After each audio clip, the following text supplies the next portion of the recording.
What if everything you believed about getting old was wrong? That question echoed in Harold Walker's mind as he sat on the hard plastic chair in the back corner of the Burbank, Ohio DMV, ticket number A206 crumpled in his trembling hand. The fluorescent lights buzzed faintly overhead, illuminating the deep creases in his weathered face and the yellowed edges of the renewal form that felt like a test he wasn't sure he could pass. Around him, the place throbbed with quiet impatience, teenagers tapping at their phones, a mother wrestling a toddler, a man in a Bluetooth headset barking instructions into thin air. But no one looked at Harold. Not really. He had become a background fixture, an old man with sagging shoulders, thick glasses, and a brown coat that had seen 20 winters. He shifted in his seat, knees stiff and sore, and tried not to wince as his lower back protested. On the far wall, a small TV played a muted news program, closed captions rolling across the screen. The words caught his eye. Elon Musk launches all civilian crew into orbit, says, "If you're not dead, you're not done." The image cut to Musk's face, half smiling, eyes sharp with a mix of boyish curiosity and steel-willed defiance. Harold snorted quietly. Easy for him to say. The girl behind the counter called another number. Not his. He glanced at the digital display. A 180. 26 people ahead. At this rate, he'd die of boredom before they even let him take the eye test. He reached into his coat pocket and pulled out a small spiral notebook. Inside, faded handwriting filled the pages. Scribbled reminders. Grocery lists. And, on the last page, a name, Aaron. He stared at it for a long moment. His daughter hadn't returned his last birthday call. Hadn't spoken to him in over 4 years. He'd left voicemails, birthday wishes for his grandson he'd never met, apologies that never seemed to land, or maybe just came too late. Sometimes silence is louder than words, and Erin's silence was deafening. Next to her name, he'd written a single line in block letters, "Try again." That line felt heavier now. He closed the notebook and tucked it back in his pocket. An older woman across the room met his eyes briefly, then looked away, offering a polite smile that didn't quite reach her eyes. Harold wondered what she saw, a relic. A man whose best days were buried in dusty photo albums. He turned back to the screen. Elon again, in a clip from an old TED Talk. People talk about aging like it's a slow decline, but what if aging was just untapped momentum? What if this was the most powerful age of all? Harold swallowed hard. A 206 lit up on the board. His number. He stood, knees popping, and walked slowly to the counter. The girl didn't even look up. Name? Harold Walker. She typed something, frowned. "You're up for renewal, right?" He nodded. "We'll need to do the vision test. Step over to the machine." Harold leaned forward, squinting into the gray box. The letters swam. C. D, maybe E. He heard her sigh. "Let's try again." 10 minutes later, he passed, barely. "You'll get a 2-year license," she said flatly, handing him the temporary card. "After that, you'll need a doctor's note." She moved on. "No, congratulations." "No, have a good day." Just like that, he was dismissed. He stepped outside into the parking lot, blinking against the late morning sun. In the spot next to his rusted Ford sat a sleek new Tesla. A young man in a ball cap leaned out the window, laughing into his phone. "Yeah, man, just did the whole thing online. Didn't even have to come in. I love this car." He revved the engine, and it hummed like the future itself. Harold stood frozen. Suddenly his keys felt heavier, his life older, the space between what was and what could have been stretching out like an endless highway. He climbed into his car, the seat creaking under his weight. For a moment, he didn't turn the key. He just sat there, staring at the steering wheel. His mind replayed Musk's words, "If you're not dead, you're not done." He didn't want to admit it, but something about those words stirred something. Not hope. Not yet. But, irritation. Resentment. Even anger. How dare someone talk about momentum when you couldn't even walk upstairs without feeling it in your hips? But deep beneath that was something else. A flicker. A spark. He drove home in silence, the radio off, the wind whispering through a cracked window. At a red light, he looked at the sky. Blue. Vast. Endless. He used to love the sky. Used to dream of building things that could fly. Used to believe in possibilities. That was before Edie died. Before the fights with Aaron. Before the slow daily erosion of purpose that left him feeling like a ghost in his own house. When he pulled into the driveway, the front of his old White House stared back at him with quiet judgment. The gutters sagged. The lawn needed mowing. The porch swing hung crooked. He walked inside, dropping his keys in the same chipped bowl Edie had bought at a craft fair 30 years ago. The house was silent. Always silent. He moved into the kitchen, opened the fridge, stared at the contents, leftover stew, a half-full bottle of prune juice, and an old container of cottage cheese he didn't remember buying. He closed it again. Who was he even feeding anymore? Later, he sat in his recliner, the same one he'd had since '92, and scrolled through his dusty iPad. News. Stocks. Ads for hearing aids and stair lifts. The algorithm had labeled him correctly. Then he saw it, another clip of Elon, this time on a podcast. You know, the thing people underestimate the most is how much you can still do when everyone else thinks you're done. Age gives you clarity. It's not a limit, it's a filter. You get to focus on what really matters. Harold stared at the screen. That word again. Focus. He didn't know when it had happened, but at some point, he'd stopped focusing. Stopped caring. Stopped trying. He thought of the shed in the backyard. Of the notebooks.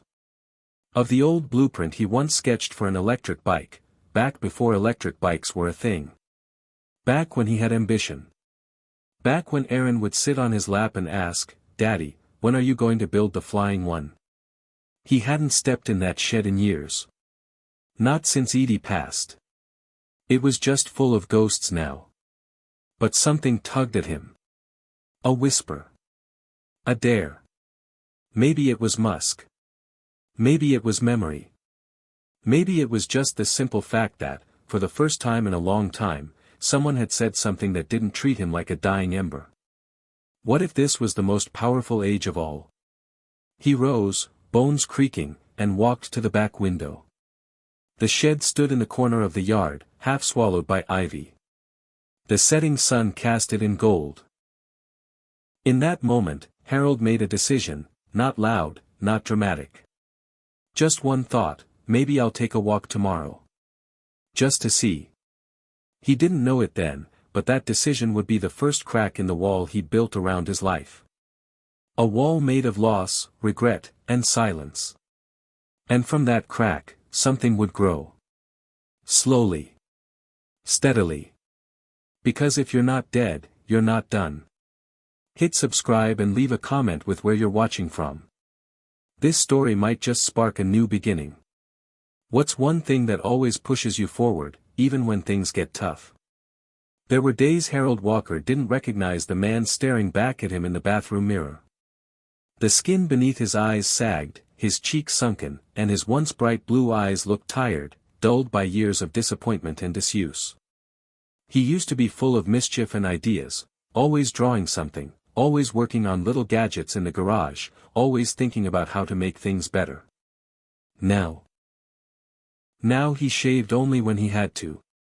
Now he spent most of his days moving between the recliner and the kitchen, the TV always on but rarely watched, more a companion than entertainment. He'd become an expert at passing time without truly living in it. And worse, he'd accepted it. Edie had been gone for almost 7 years. Breast cancer. Quick, cruel, and final. She had been the soul of the house, the one who kept the laughter bouncing off the kitchen walls and the music drifting from the living room on lazy Sunday afternoons. After her funeral, Harold had packed up her clothes but never touched the piano. It sat under the front window, untouched and out of tune, covered in a thin layer of dust. Erin had offered to take it. He'd said no. He didn't know why. Maybe because letting it go would make the loss too real. Or maybe because he was still waiting to hear her play just one more time. Erin. His daughter. His greatest pride and deepest regret. Their falling out had started small, just missed calls and little disagreements. But grief warps things. He remembered yelling. She had asked him to come to therapy. He'd told her grief wasn't something you talked away. He said something cruel about her husband, something about how he wasn't strong enough to support her. She slammed the door, said she was done trying. And that was it. He didn't even know where she lived now. Somewhere in Columbus, he thought. She'd sent a Christmas card one year, a generic photo of her and her son, Jack. Harold had stared at the boy's face, trying to imagine what his laugh sounded like. He'd written back, but there was no reply. Maybe she'd moved. Maybe she just didn't care. He told himself it didn't matter. But it did. Every damn day. In the mornings, he'd make 1 cup of instant coffee, black, and stare out the window at the backyard where the grass grew faster than he could cut it. That old shed stood like a tired soldier in the corner of the yard, the paint flaking, the hinges rusted. Inside was a time capsule, his tools, a workbench, and notebooks filled with designs and half-formed dreams. He used to go out there every weekend. Used to build things with his hands.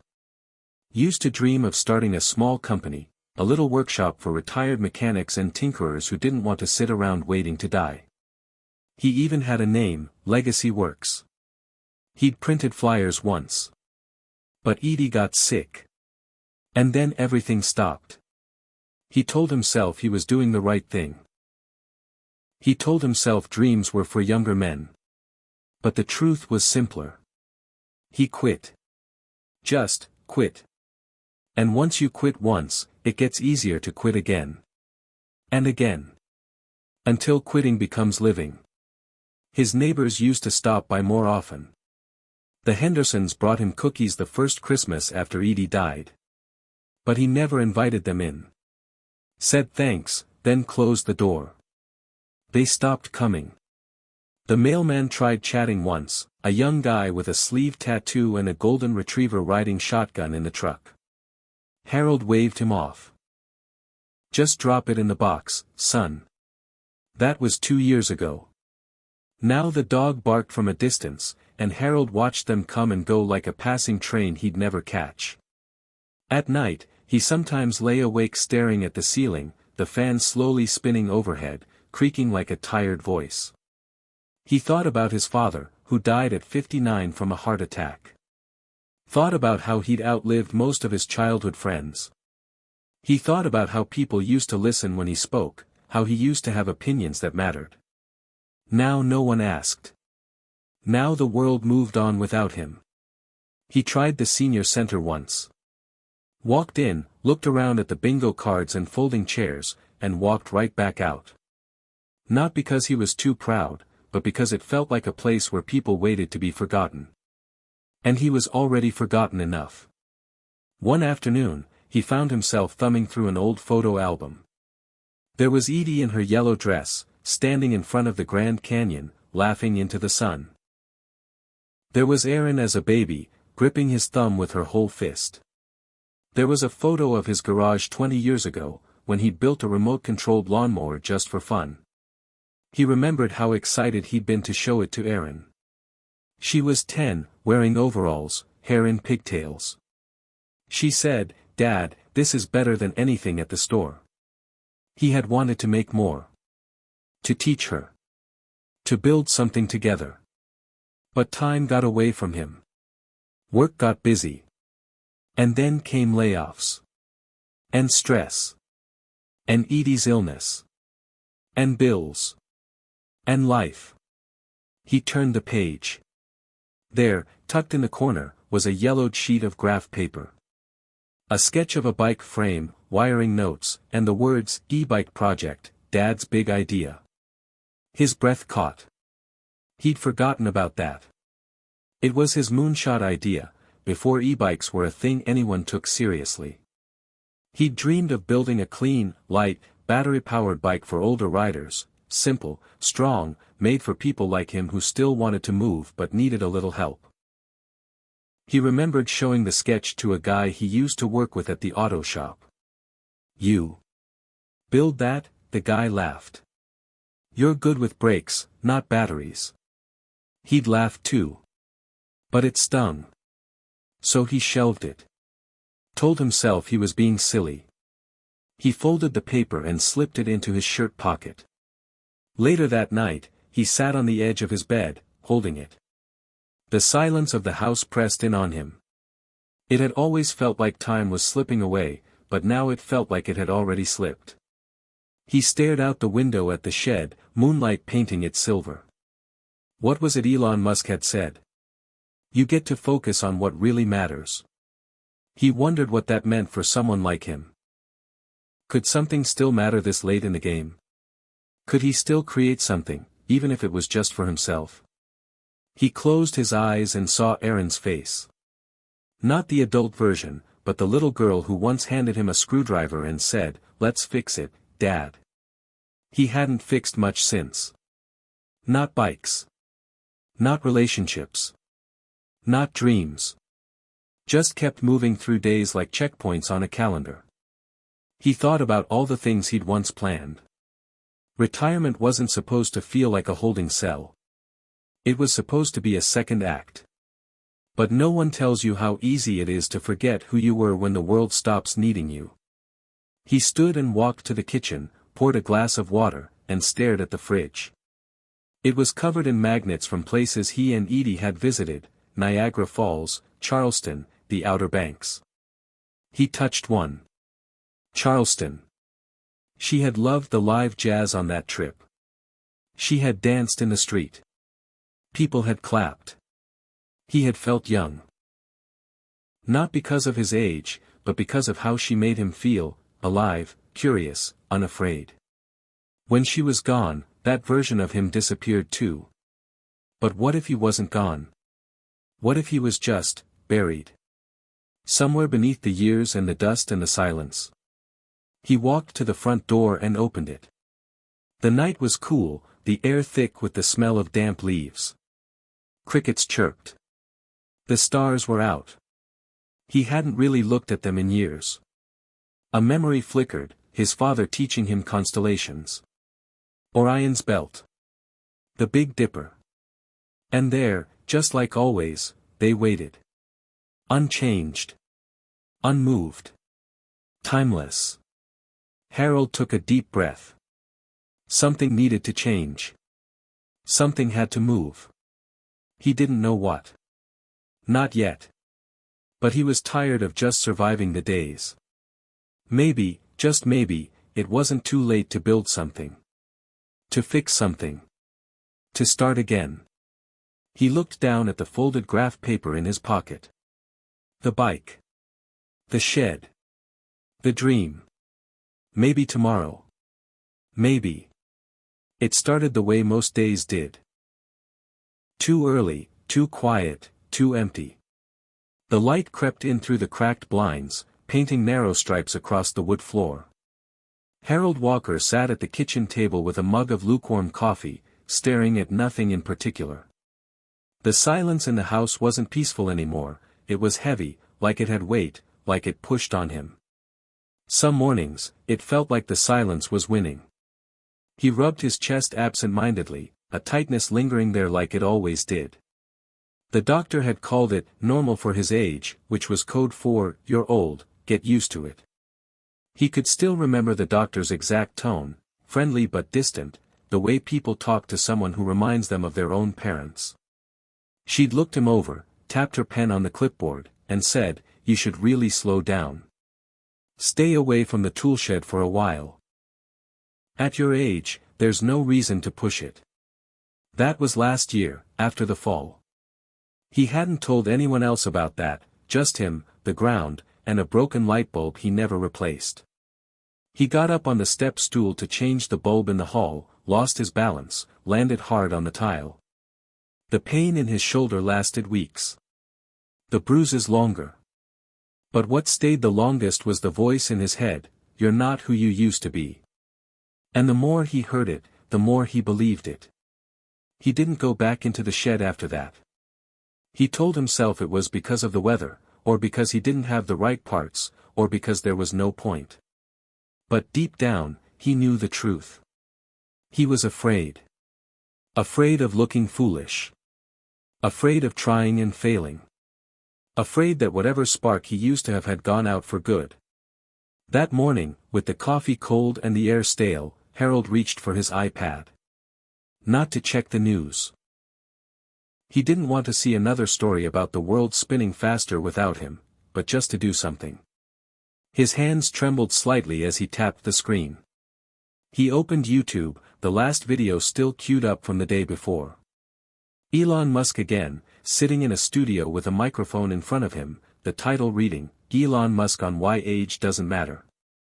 Harold rolled his eyes but pressed play anyway. Musk's voice filled the room.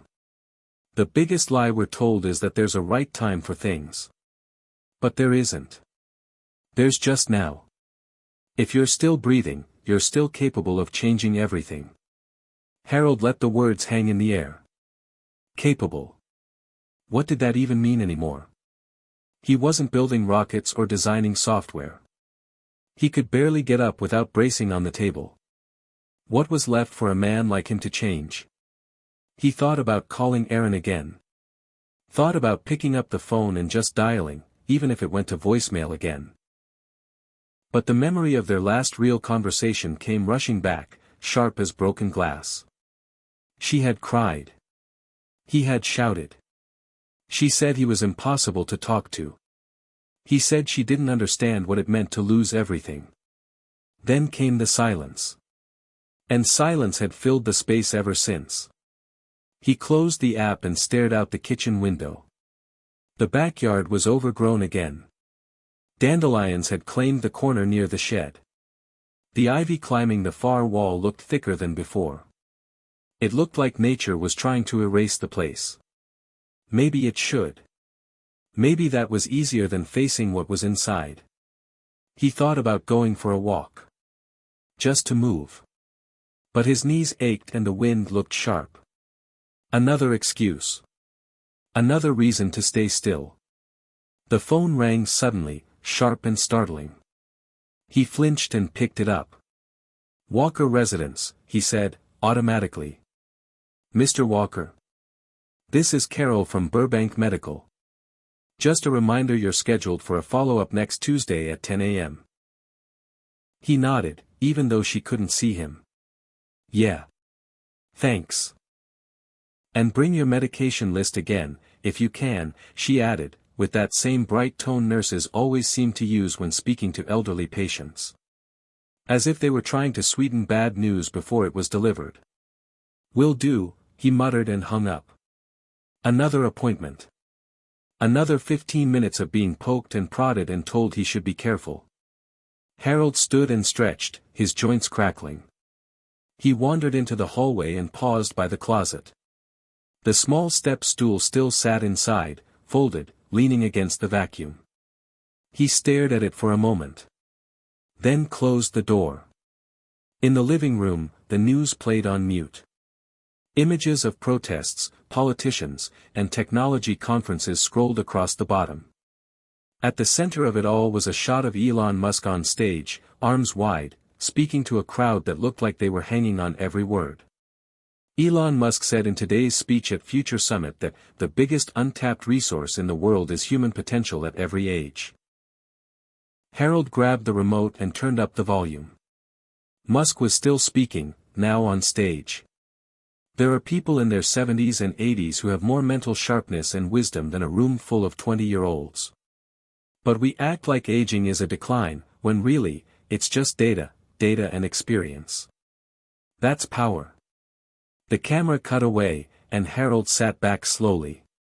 Data, he whispered to himself, not even sure why the word stuck. He stood up and walked to the window again, hand on the sill. His eyes landed on the shed. The sunlight had shifted, casting a long shadow across the lawn. That shadow used to be his sanctuary. Now it was a grave for all the things he never finished. All the things he gave up on. His hand tightened. Maybe he was too old to do something big. But was he too old to do something? He shuffled back to the table and opened the notebook again. The one with Aaron's name. He flipped past it to a blank page and picked up a pen. Slowly, he began to write, things I never finished. Underneath, he listed them. The bike. The letter to Aaron. The shed repairs. The design for a hand crank system he'd once thought could help veterans with limited mobility. It felt silly, but the list grew. 10. 15. 20 things. Some small. Some impossible.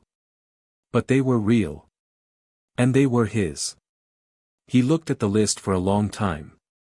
The words looked like a mirror. All the fragments of himself scattered across the years. He could ignore them. Or he could try. Just one. One thing. One thing finished. One thing done right. One thing reclaimed. The next morning, he didn't put on the news. Didn't scroll the tablet. Didn't sit with coffee and wait for time to pass. Instead, he dressed slowly. Pulled on his thick socks. Laced up his shoes. Found his jacket. He opened the back door, stepped out onto the porch, and breathed in the cold air. It stung his lungs, but it felt honest. The shed stood in the morning light, still broken, still overgrown, but it didn't look as far away today. He stepped off the porch. One foot, then the other. He walked slowly across the yard. The grass was damp. The wind tugged at his coat. But he didn't stop. When he reached the shed, he placed his hand on the handle. Rusted. Cold. Resistant. But he pulled. And the door creaked open. The smell hit him first. Dust. Oil. Wood. Memory. He stood there for a moment, blinking. Then he stepped inside. Everything was as he'd left it. The old workbench. The toolbox. The blueprints. A model plane on the shelf. Time hadn't touched any of it. But today, he would. He didn't pick up a tool. Didn't turn on the light. He just stood in the center of the space, breathing. Alive. Awake. And for the first time in years, not invisible. The inner war was still raging. The voice still whispered doubts. But today, it didn't win. Today, he stepped forward. And that was enough. It started with a screwdriver. Not a grand gesture, not some sudden flash of brilliance, just Harold Walker standing in his old shed, picking up a flathead screwdriver that had been resting under a layer of sawdust for almost 5 years. He turned it over in his hand like it was an old friend he hadn't seen since the funeral. The grip still had that tiny chip in it where he dropped it back in 2004 working on the push mower. That mower had never run right, but he'd always blamed the engine instead of the man holding the wrench. Funny how time changes the way you see things. The air in the shed was stale, but not dead. The dust didn't feel like decay, it felt like silence waiting to be broken. Harold took a step forward, then another. The floor creaked beneath him. The light from the doorway spilled across the cluttered workbench where a dozen projects had once lived and died. On the far wall, his old corkboard still hung with yellowing clippings and to-do lists. Finish wiring diagram for assist motor, one card read. Another, Aaron's birthday, write letter. That one stopped him. He reached out and touched it, fingers hovering just short of contact. The paper curled slightly at the edges, but the ink was still bold. He didn't pull it down. Not yet. Instead, he looked at the mess. Old coffee cans filled with nails, mismatched screws, and washers. A rusted vise that hadn't been tightened since Edie's last surgery. A half-disassembled radio. It was chaos, but it was his chaos. And for the first time in a long time, it called to him. He cleared a spot on the bench with a cloth, sending a small cloud of dust into the air. He coughed, waved his hand, and laughed, a dry, gravelly sound that felt like the inside of a locked cabinet. Then he reached under the bench and pulled out the long-forgotten blueprint. The one he'd kept in a cardboard tube since the idea first hit him in the late 90s, back when he still believed he could change the world with tools and time. The paper unrolled slowly, its edges stiff. There it was. His design. The frame of a lightweight electric-assisted bike for aging riders. Oversized seat, stable center of gravity, throttle assist grip, optional trailer attachment for groceries or grandkids. He'd put so much thought into every line. It had been his dream back when dreams were allowed. He'd wanted to build a bike not for athletes or show-offs, but for people like him, folks who still wanted to move, explore, do, but who needed a little help getting there. He stared at it for a long time. Then, without knowing exactly why, he said aloud, "All right, let's see if you've still got any magic left in you." The words sounded strange in the air, like someone else had said them. He looked around for a place to start and saw the frame, still propped up against the back wall, beneath an old tarp. It had survived the years, untouched. A little rust along the lower welds, a thin coat of grime, but nothing a wire brush couldn't fix. He dragged it out, grunting from the effort, then placed it on the bench. His hands moved slowly, but surely. He tightened the vise and held the frame steady. Then he grabbed the brush. One stroke. Then another. The metal began to shine beneath the rust. He didn't have a plan beyond that. But that was enough for now.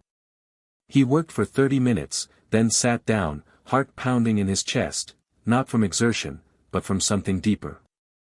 Something that felt suspiciously like purpose.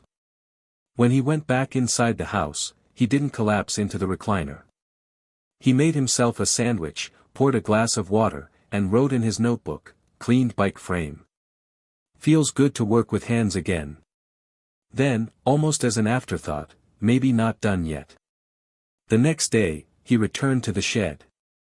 This time, he brought a thermos of coffee and a small speaker, dusted off from a drawer. He put on an old jazz playlist, the kind Edie used to love, and got to work. He organized the bench, sorted screws, tested the old multimeter, and checked the voltage on the 2 lithium batteries he'd bought years ago on clearance. One was dead. The other still held a charge. "Huh," he said, eyebrows raised. "Didn't expect that." He scribbled in the notebook again, "1 battery still good. That's something." The days that followed blurred in a rhythm he hadn't felt in years. Wake up. Coffee. Shed. Rest. Repeat. His joints ached, sure. His back complained. But his mind, it lit up. He began to sketch updates to the blueprint, trying to account for new technology. He Googled newer throttle sensors. He watched tutorial videos on motor controllers. And one afternoon, a comment on a Musk interview hit him square in the chest. Elon doesn't care if he doesn't know how to do something. He learns. He adapts. He just moves forward. That night, Harold lay in bed, staring at the ceiling fan, thinking about those words. Learn. Adapt. Move forward. He'd spent so much time thinking about what he used to be, what he used to know, that he'd never asked if he could still learn. The next morning, he signed up for an online course in basic battery integration. It was taught by a retired engineer and cost $50. He almost didn't click buy. But he did. And the first video started with a man in his 70s holding up a diagram and saying, "People think this stuff is complicated, but it's just like plumbing. Electricity flows where it's easiest to go. All we're doing is giving it a path." Harold grinned. He watched the whole thing. Twice. The next step came a few days later. He needed a new set of torque arms and a charger for the battery. Normally, that would have meant a trip to town, a trip he hated. But today he put on clean jeans, brushed his thinning hair, and drove into town like a man with somewhere to be.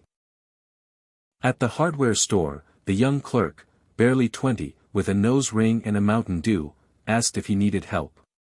Harold almost said no. Then he remembered the course. The videos. The blueprint. "Actually," he said, "I'm rebuilding an electric assist bike prototype. I need a torque arm that can handle moderate regenerative braking. Know what aisle that's in?" The kid blinked. Aisle 9, I think." "That's cool, man."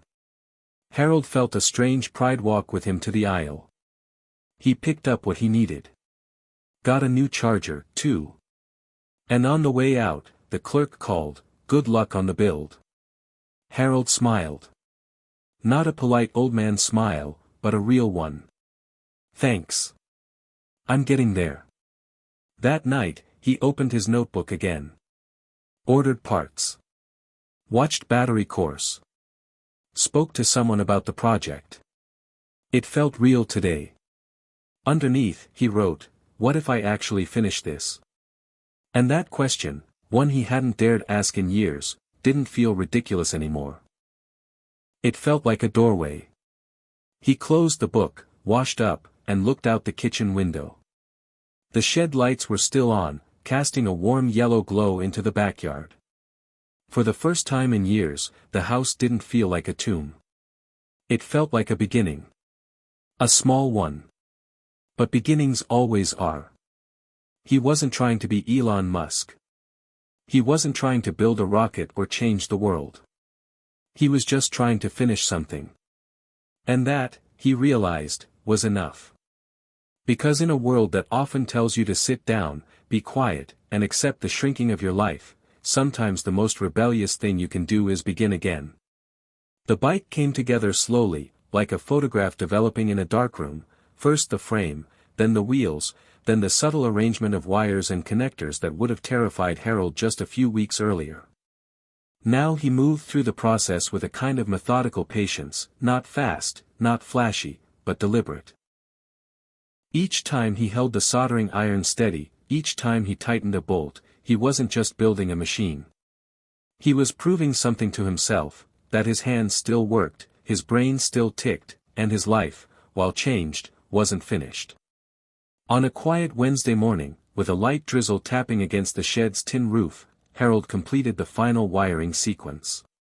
He wiped the sweat from his forehead, even though the shed was cool. Then he stepped back and looked at what he'd done. The bike wasn't beautiful, not in a showroom sense. The paint was a bit uneven, the wires tucked away but visible, and the back wheel had a slight squeak that he couldn't fix no matter how many times he adjusted the hub. But it was real. It worked. He pressed the throttle. The motor hummed. The wheel turned. And Harold laughed. Out loud, loud enough that it startled a bird from the shed's rafters. It had been years since he laughed like that. A belly laugh, full of surprise and disbelief. He stood there, just staring at the bike. Then, with a breath, he said, "Edie, if you're watching, I actually finished something."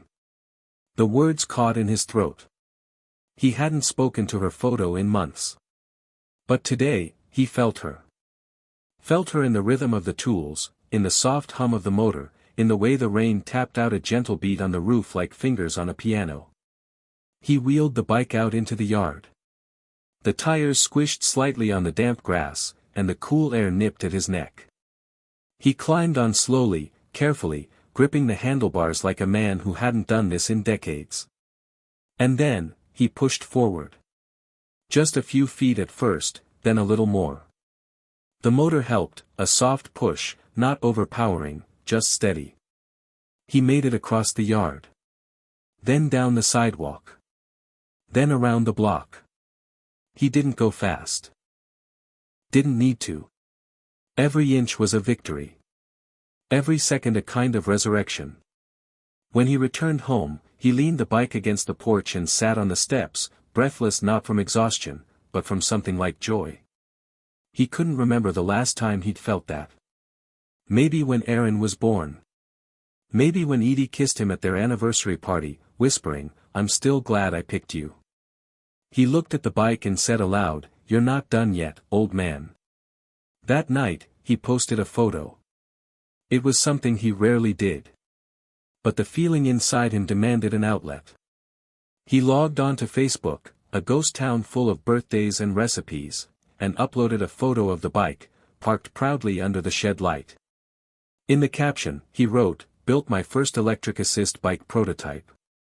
Took me 30 years, a few bruises, and a little spark I thought I'd lost. If you're over 60 and think you're too old to start something, you're not. The idea's been sitting in my garage longer than some of you have been married. But guess what? It still works. And so do I." He clicked post. Then shut the laptop. Didn't think much of it. Went to bed. The next morning, he found 87 notifications. He blinked. Rubbed his eyes. Thought maybe Facebook was glitching. But no, the photo had been shared by someone. Then another. Comments were pouring in. "This gives me hope. Reminds me of my dad. Thank you. I needed to see this today." One stood out. From a woman named Maria in Wisconsin. "My husband is 73 and just started woodworking again. We thought it was silly at first, but now he's teaching the neighbor kids. Your story is beautiful. Thank you for sharing it. We believe in starting again, too." Harold sat at the table, stunned. The bike sat outside. The shed door was still open. But now, somehow, his little spark had touched someone else. He scrolled through more comments. People from Arizona, Montana, Ohio. One guy even posted a video of his dad building birdhouses in his garage. Then, a message popped up. Private. From an unfamiliar name. "Hi, Mr. Walker. I know this might be strange, but I'm part of a podcast that interviews older creators, inventors, and makers. We'd love to feature your story. No pressure, of course, but I think people would be inspired. Let me know." Harold stared at the message. A podcast. About him? He almost laughed again. But instead, he sat back and thought. Could he really do that? Talk to people. Tell this story out loud. Was it even worth their time? That old voice crept in again. The one that said, "Who do you think you are?" But now, something new answered back. "I'm someone who finished something." He responded with a cautious yes. 2 days later, they scheduled the call. The host, a young guy named Luke, had a kind voice and an easy laugh. He asked Harold about the design, about the moment it all changed, about what it felt like to build something again after all these years. Harold told the truth. "It felt like breathing after holding my breath for a decade." The interview went live that weekend. It didn't go viral in the traditional sense, but for the niche audience it reached, older makers, retirees, second-act builders, it hit deep. More messages came in. Some asking questions. Others just saying thanks. But one message stopped everything. It came in the afternoon, while Harold was sketching a possible update to the bike's braking system. A notification dinged softly on his iPad. He glanced down. The name on the screen made his stomach drop. Aaron Walker. He didn't open it at first. Just stared at the name. His fingers hovered. Then he tapped. It was short. 4 sentences. Dad. I saw the podcast. I cried. I had no idea you were still building things. Jack wants to meet you. He's been fixing up an old scooter, guess it runs in the family. Harold sat back. The room seemed to fall away. He read it again. And again. The message wasn't overly emotional. It didn't pretend to erase the years of silence. But it reached across them. It reached through time. He stood up and walked outside. The sky was that soft gray blue of early evening, the kind of sky that held possibility. He looked at the bike. Touched the seat.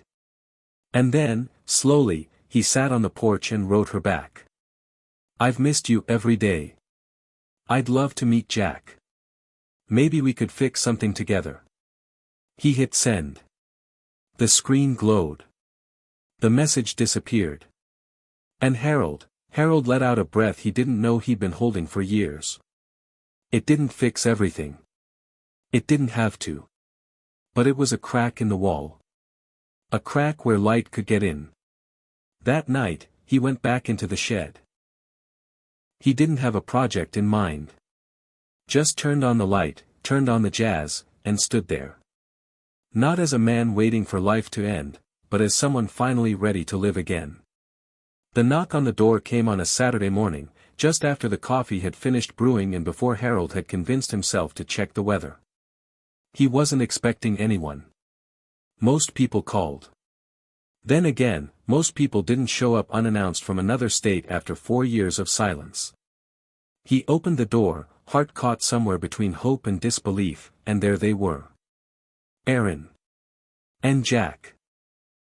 Aaron looked the same but different, older, of course, but in the kind of way that made him realize how long it had really been. Her hair was pulled back, her coat too light for the breeze, and her eyes looked cautious. Jack stood a half step behind her, maybe 15, hands in the pockets of a worn hoodie, eyes darting from Harold to the porch to the window to the bike leaning by the shed. Harold didn't know what to say. Neither did she. The moment hung there, fragile and awkward, until Jack broke it. That the bike? He asked, jutting his chin toward it. Harold followed his gaze. Yeah. That's the one. Cool, Jack said. One word. But it was enough to wedge the door open between them. Aaron let out a soft breath. Hi, Dad, she said finally. Her voice cracked just a little, just enough to betray what was under the surface. Hi, sweetheart, Harold said. He stepped back. Come in. The house hadn't changed much. Maybe that was a problem. It still smelled faintly of sawdust and coffee. The walls still held the same photos. One of Aaron in her college cap. One of Edie in the garden, her hat lopsided, smile crooked and perfect. Jack glanced at the pictures but said nothing. Aaron walked slowly, like she was stepping into a museum of her own childhood. Still got the green recliner, huh, she said. It's not going anywhere unless it breaks in half, Harold said. She smiled, and for a moment, it was like the years hadn't passed at all. But of course, they had. He poured coffee. Jack declined. Aaron took hers black, just like Edie had. They sat around the kitchen table, the same one Harold had stared at alone for so many mornings, and talked.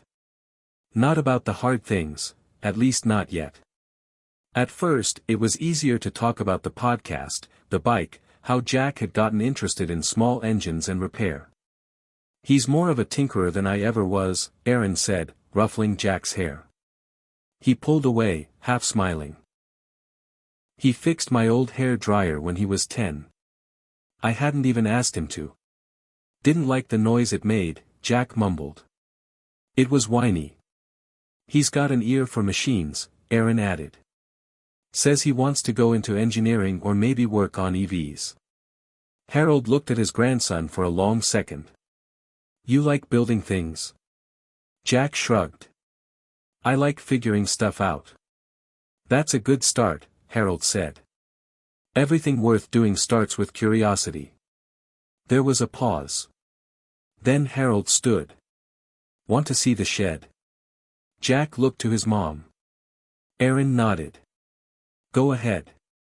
They crossed the backyard in silence, the grass crunching beneath their shoes. Harold opened the door, and the warm smell of oil and wood greeted them. Jack stepped in like he was entering another world. His eyes scanned the tools, the blueprints, the scattered notes and sketches. Whoa, he said. Just that. But it made Harold's chest warm. This is where I've been the past few weeks, Harold said. Waking up the old place. Jack pointed at the bike. Can I ride it? Battery's low. We can charge it up in a bit. You can help, if you want. Jack nodded. Cool. Harold watched him walk around the shed, touching tools gently, asking quiet questions. The boy had an instinct for it, Harold could tell. The way he handled a wrench. The way he squinted at the motor like it was speaking a different language he almost understood. You ever build anything from scratch? Harold asked. Jack shrugged. Not really. Just messed around. Tried building a drone once. Did it fly? For about 6 seconds. Harold grinned. Then you're already ahead of most people. Jack smirked. You ever crash something? Oh yeah, Harold said. More things than I can count. First version of that bike threw me right into the rosebush. Jack laughed, and it was like wine through an open window, fresh, unexpected, perfect. They worked together that afternoon. Slowly. Jack asked about the wiring. Harold explained the throttle system. Erin sat on the porch for a while, watching. Later, she came into the shed and leaned against the doorframe. He hasn't stopped smiling, she said softly. Harold looked up. He's got a good mind for this. Yeah. He gets that from you. He set the pliers down. He gets a lot from you, too. Erin looked away for a second, blinking. I'm sorry, Dad, she said. Just that. No speech. No defense. Just the words. And they were enough. I'm sorry, too, he said. They stood in the quiet of the shed for a moment, the hum of memory between them louder than anything else. I wasn't there for you the way I should have been, Harold continued. After your mom died, I shut down. I thought I was protecting you from my grief. I didn't realize I was building a wall. I know, Erin said. Her voice was gentle. I didn't always understand it, but I know now. And I think I needed to see you do something. Not just exist. Not just get through the day. When I saw that interview, heard your voice, it felt like, she trailed off. It felt like I got my dad back. Harold swallowed hard. You never lost me. I just forgot how to show up. She stepped forward and hugged him. A full, strong hug that knocked the air out of his lungs in the best way. Jack pretended not to notice, giving them space. But later, when the battery had charged and the bike was ready, he grinned wide when Harold handed him the helmet.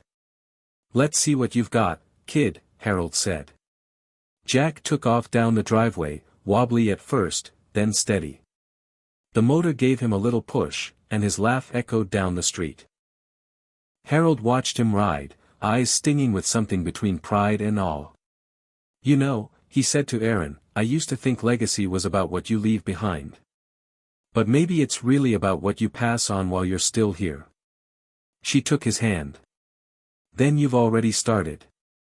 That evening, as the sun dipped behind the trees and cast long shadows across the shed, Harold opened his notebook again. He flipped to a new page. At the top, he wrote, Projects to build with Jack. Below it, toolbox from scrap wood. Mini wind turbine. Drone rebuild, version 2.0. And then, at the bottom, teach him what Edie taught me, if you build with love, nothing's wasted. He looked around the shed. The tools. The dust. The memories. And now, the new beginning. He wasn't just fixing things anymore. He was planting something. Not a career. Not a name in lights. But a connection. A path. A reminder that every age has its power. And that sometimes, the most powerful thing a man can do is invite someone younger to build beside him. The future wasn't behind him. It was riding down the street on two squeaky wheels, grinning like he owned the world. The next week unfolded in a rhythm Harold hadn't felt since before Edie fell ill. Morning light through the shed window, the soft click of tools laid down and picked up again, scratch of pencil on paper. Jack came by 3 afternoons that week, each time with new ideas. What if the bike could tow groceries? What if you built a bench for the garden using scraps? They sketched, measured, laughed. Aaron stayed longer too, helping to organize tools, dust off old boxes, even whipping up snacks for them to eat in the garden. One evening, after Jack left, Erin stood beside him at the bench. "You're humming," she said. "You are too," he replied, glancing at her. And for the first time, the house felt full. In that week, Harold started keeping notes in his notebook. Ideas for improvements, parts to order, measurements for new frame components. But a new line appeared too. People asked, could we help others build? It began with a question. Mrs. Henderson, his neighbor up the street, popped by one afternoon with a cup of lemonade. She asked what he was building, and when he explained, she said, "My Gordon's been saying he wanted to build model airplanes but lost his eyesight." Harold winced at the idea of Gordon's sight gone, but the spark in Harold's chest flared when he realized he could help. He offered to build a turning stand for Gordon, something he could use by sound and feel, not sight. She teared up. He felt oddly alive again. Then Mrs. Ruiz, 2 doors down, left a note in his mailbox. "If you ever make another one of those bikes, can you show me how?" That small request pressed heavy. Could he? Should he? He sat that night in the shed sketching ideas for a modular group project. The next morning, he posted a message in the online forum where he'd first shared his bike, that gentle community that had supported him before. He wrote, "Finished my prototype, riding it successfully, thinking of sharing what I've learned. Anyone in Ohio interested in building together?" He braced himself. It could go nowhere. Or worse, backlash. But the responses came fast. Within an hour 3 people had replied. 2 retirees, 1 woman in her early 60s, all curious, all kind. They asked questions: how long it took you? What tools needed? How hard was it to wire the motor? Harold answered. He shared sketches. Offered to help them start. And then he realized, he'd become someone they could turn to. That felt powerful. By Friday, he'd arranged to host a small meet-up in his backyard garage. He cleared space, arranged folding chairs, borrowed an extra extension cord. He tidied the lawn. More than once he wondered if it was foolish. What if no one showed? But they did. 5 people came. Retired mechanics, a former schoolteacher who wanted to build furniture, a widow who used to do crafts and now wanted to make something useful. Harold welcomed them at the garage door. They stood around the bike. Their faces lit with recognition, not of him, but of themselves in what they saw. "Is this yours?" one man asked, pointing. "Yeah," Harold said. "I built it over the past month." Silence for a second, then applause. Not huge, but sincere. Harold felt the familiar tremor of nerves. What do I even say? So he said the truth. "I thought at my age you're supposed to stop. But something changed. I realized we still know things. We can still build things. We still matter." Then he showed them, his notebook filled with steps, sketches, parts. He walked them through how he sourced materials online, how he cleaned the frame, how he powered the motor. Questions came: where'd you get that battery? How much torque does that handle? Did you test it yourself? Harold answered each one, honest if uncertain, proud of what he'd learned and what he didn't yet know. They talked for hours. Shared stories. Laughed at shared regrets. Encouraged each other. As they left, they shook his hand. One guy said, "Thank you. I thought I was done. Now I've got something to try." Harold felt something rise in him, a sense that it wasn't just about building a bike anymore. It was about building confidence. That weekend he stayed awake too late, writing in the notebook under porch light. He planned monthly meetups.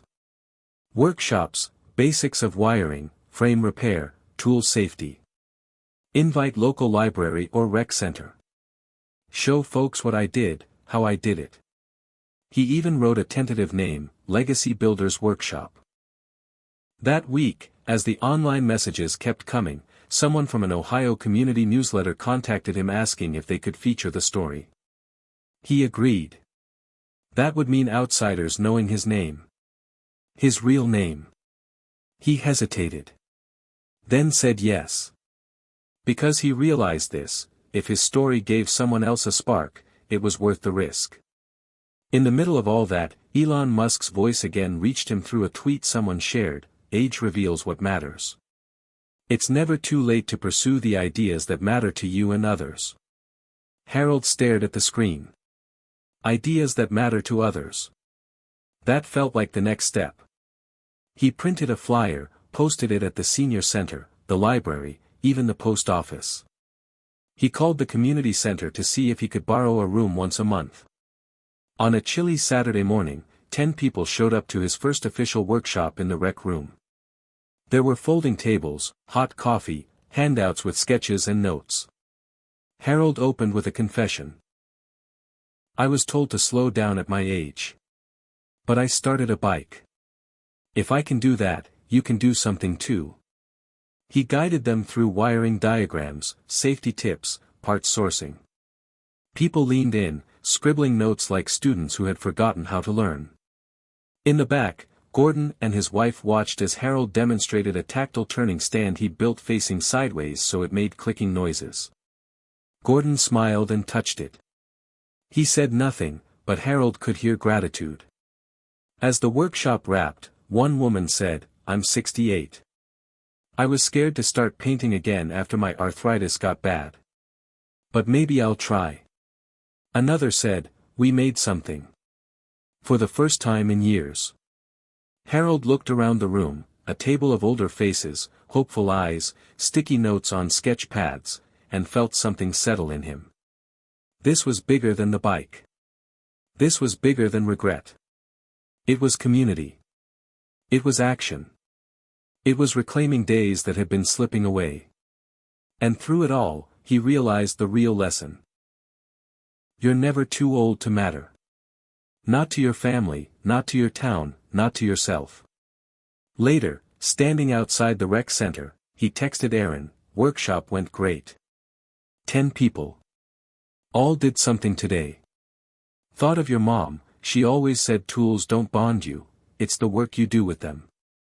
She'd have been proud." He looked at the screen as it showed, "Delivered." Then he stared at the shed across the lawn. The evening light painted it gold. And he thought, this really is the most powerful age of all. Because it's the age where you've seen enough to know what matters, and still have enough time to matter again. From the moment 10 strangers gathered in that rec room beside Harold's shed, something shifted. Not all of them were born tinkerers. The former schoolteacher hesitated around power tools. Gordon had no vision in one eye and shaky in the other. But they came, sat, listened, and tried, guided by Harold's steady voice and earnest example. Stories spread. A few retired postal workers built birdhouse chargers. One widowed crafter built a pedal-powered tapestry loom. Every step felt slow but alive. The faces changed, but the spark was the same, a flicker of possibility. Harold closed his notebook that Sunday with a plan. He set dates, sketched logos, ordered paint for a sign, typed up an invitation, Legacy Builders, meeting next Tuesday at 2 p.m. in the shelter. He posted it in the senior center, the library, the small cafe across town. A week later 20 people showed up. More than half strangers. More than half with hands that shook slightly as they shook Harold's. He laid out plans. If something is important enough, you do it even if the odds are not in your favor, he quoted Elon Musk aloud, and added, momentum builds from tiny choices. Every bolt tightened, every wire tested, it's data and experience. Then he handed out tools. He paired newcomers with more experienced folks. He walked around, answering questions, demonstrating wiring safety, explaining how his bike's throttle control worked, how a torque arm managed regenerative forces. Someone raised a hand and asked, "How do you get motivated after 70? Harold paused, looked around, then said, "Persistence is very important, you should not give up unless you're forced to give up," echoing Musk. There were smiles. A few soft nods. Later, Gordon quietly told him the turning stand he built with Harold's help allowed him to carve small wooden models again, something he believed impossible after losing vision. Around them, new tools sat on benches. Sewing machines converted to pedal motors, battery-powered scooters, garden carts with electric hubs. Everywhere the quiet hum of possibility. A local reporter from the community newsletter arrived, shy at first, then intrigued. She asked Harold, "Why do this for people your age?" He leaned back and said, "I think it's possible for ordinary people to choose to be extraordinary," a line he remembered reading from Elon Musk. They wrote their article. It ran with a photo of Harold showing a rotor connection to Mrs. Ruiz's tricycle conversion. That article hit the local paper next morning. Calls came from adjacent towns asking if Harold would host a workshop there. He hesitated, then said yes. If people want momentum, he told Erin over the phone, then maybe community is how you multiply it. Erin said she would help, handling snacks, scheduling, managing sign-ups. Jack wanted in, too, suggesting live streaming so distant folks could join. Their bond felt strengthened by purpose. Momentum became direction. At home, Harold sometimes reread a quote, "The first step is to establish that something is possible, then probability will occur." He didn't call it a manifesto. But it guided him, ordinary homes, reclaimed tools, shared ambition. In the shed, he finally hung the wooden sign they painted together, "Legacy Builders Workshop, you're not done yet." Even the shed felt lighter, less a tomb of lost dreams, more a beacon. Across the season, more than 50 participants attended, veterans, retirees, grandparents, even a few younger people curious about sustainable living. At each session, Harold welcomed them, repeated the same lines, lived them through hands-on work, "If it's important enough, odds don't matter. Failure is an option here, if things are not failing, you are not innovating enough." They built together, repaired e-tricycles, designed garden assist tools, even prototyped adaptive devices for neighbors with mobility limits, like Gordon's turning stand now used at home.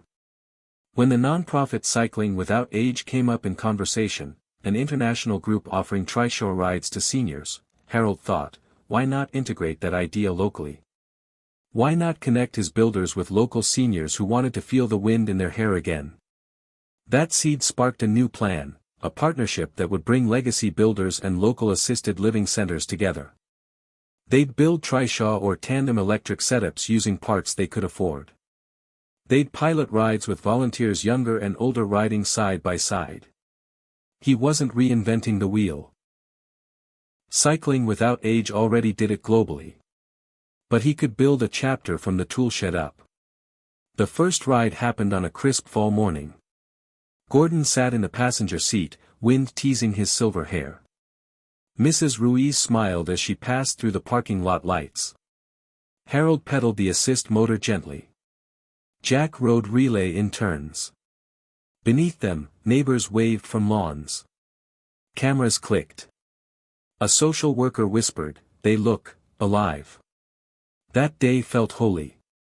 It felt earned. It felt real. Back in the shed, later, Harold sat with Aaron and Jack, counting messages they'd received, invitations, thank you notes, people sharing their stories and saying they'd started something because of what Harold did. Aaron said, "You created something bigger than a project." Harold didn't say anything. He just looked at them and felt roots, deep and wide. He reopened his notebook and wrote one final line at the top of a new page: legacy, not what you leave when you go, but what you build while you're here. Then he closed it. Outside, the sun slipped behind the shed. The tools hummed with dim light. The workshop had become more than structure and instruction. It had become hope.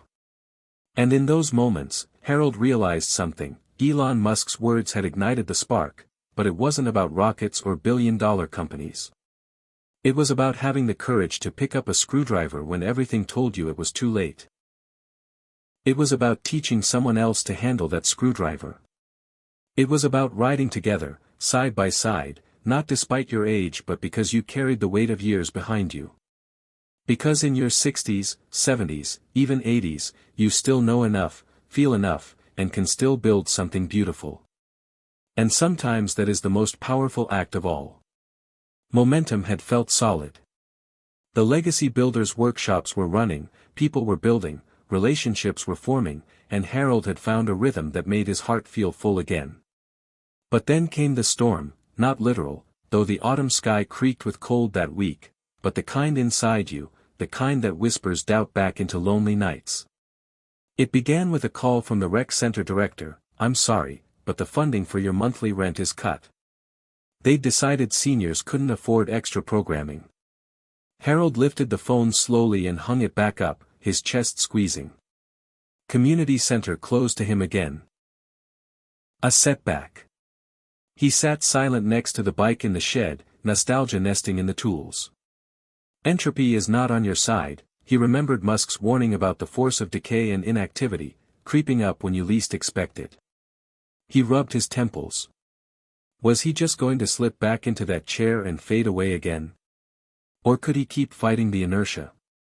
He forced himself up the next morning and posted an update in the forum: setback with venue. But story isn't over yet. Anyone have ideas for alternate space or ideas to help keep us going?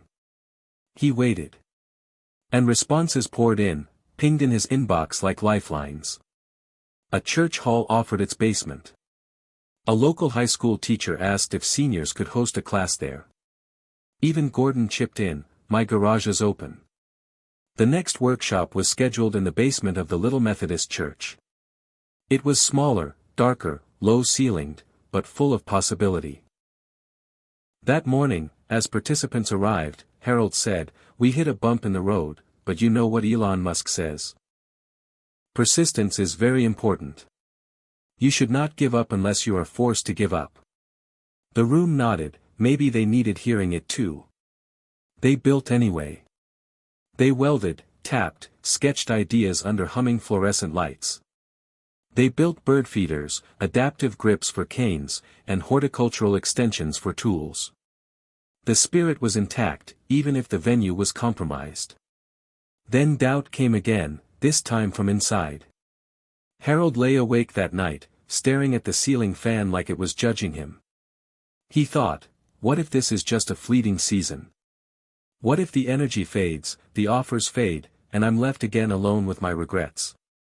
He closed his eyes and another Musk line surfaced: the first step is to establish that something is possible, then probability will occur.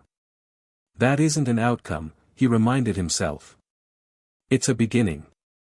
Maybe that's all it ever has to be, a beginning. The next morning, his grandson Jack called. "Grandpa, can we live stream the next workshop? I'll set it up on my phone. My friends might want to watch too." Harold said yes. Maybe part of continuity was adapting, not in spite of age, but because of it. So he live streamed. 10 people in the room, 20 online, some from other towns, some just curious. The comment stream lit with emojis and encouragement. One woman typed, watching from Wisconsin. Thank you for showing me what's possible at any age. Harold's breath caught. This wasn't vanity. It was validation. Real people seeing them doing what many might have written off. But then, another knock, an email from a local business owner, offering to donate old e-bike motors and batteries. Ethan's Electric Emporium, he wrote, had just upgraded their demo bikes. Would Harold like the old parts for the workshop? Harold blinked. He'd known Ethan's shop from years back. A modest business. If they helped, the bikes could improve. He replied with awe and deep gratitude. At the next workshop, boxes arrived, motors, cables, chargers. He held a small brush to wipe grime off a motor casing. It felt sacred. The project had outgrown the shed, it was now a community through hardship and generosity. Still, with each step forward, doubt shadowed him. Am I riding a wave that will crash? Will I be able to keep making time and space for this? One evening, Erin found him scrolling through workshop comments. You okay? She asked. I'm scared it'll fade. What's fading? She asked gently. Harold looked up. This. Us. The people showing up. Let me tell you something, Erin said. She sat next to him. You don't build what fades. You build what matters. She picked up his notebook. You're changing days. You're teaching people to start again. That doesn't fade. Harold blinked. The next day, he read aloud another Musk line to the group. You have to say, well, why did it succeed where others did not? And then he added, we're here because we did something. We kept going, even after doors closed. That quiet Friday, they converted a tricycle with a donated motor. They wired it, tested it, and carefully pedaled it around the church basement. The elderly widow who volunteered took a seat, beamed, and slowly turned the cranks. The smile was enough. Later, as Harold locked up, he glanced at the note scrolled on the garage wall, legacy, not what you leave, but what you build while you're here. He touched it and whispered, we're still building. That night, he opened his notebook and added a new page title, Storms We Outran. Then he wrote bullet points, new venue, live stream, part donations, wider reach. Beneath it, we're not done yet. Because momentum isn't a straight line. It's a living thing that trembles, dips, and sometimes stalls, but with hope, ingenuity, and persistence, it can endure. And in that realization, as age pressed on, fear loosened. He wasn't invincible. But he wasn't done either. And that mattered. Hit subscribe and leave a comment with where you're watching from. This story might just spark a new beginning. What's one thing that always pushes you forward, even when things get tough? The cold was creeping into the basement, but inside the little Methodist church, warmth bubbled like a secret fire. Harold looked around at the faces lit by overhead fluorescents, some tired, some hopeful, all leaning into this strange new life they'd built from scraps, resilience, and a little electric magic. Yet, beneath the steady rhythm of screwdrivers and laughter, a whisper of fear still lingered in Harold's chest. Not the fear of failing the project. No, that had been squashed under piles of setbacks already. This was a deeper fear, the fear of exposure, of being seen as someone who dared to try and fail again at his age. He remembered a moment long ago, years before the shed became a workshop, when he had been caught in the middle of a conversation with his own children. Dad, why do you keep chasing these ideas? You're over 70.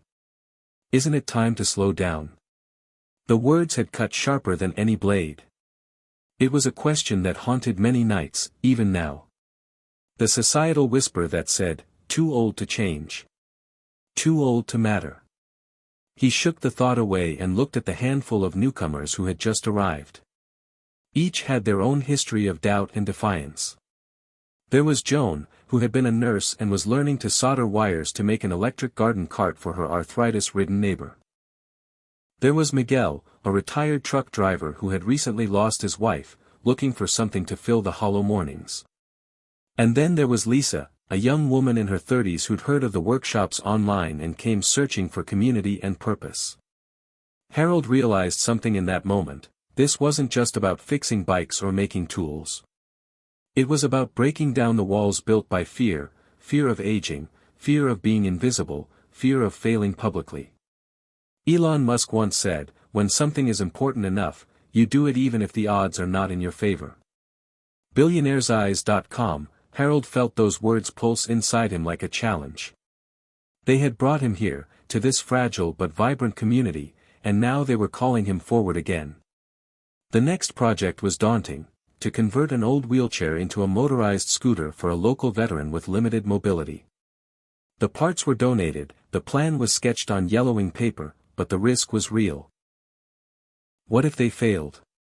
What if Harold led the group down a dead end? The night before, he lay awake, heart pounding, mind swirling.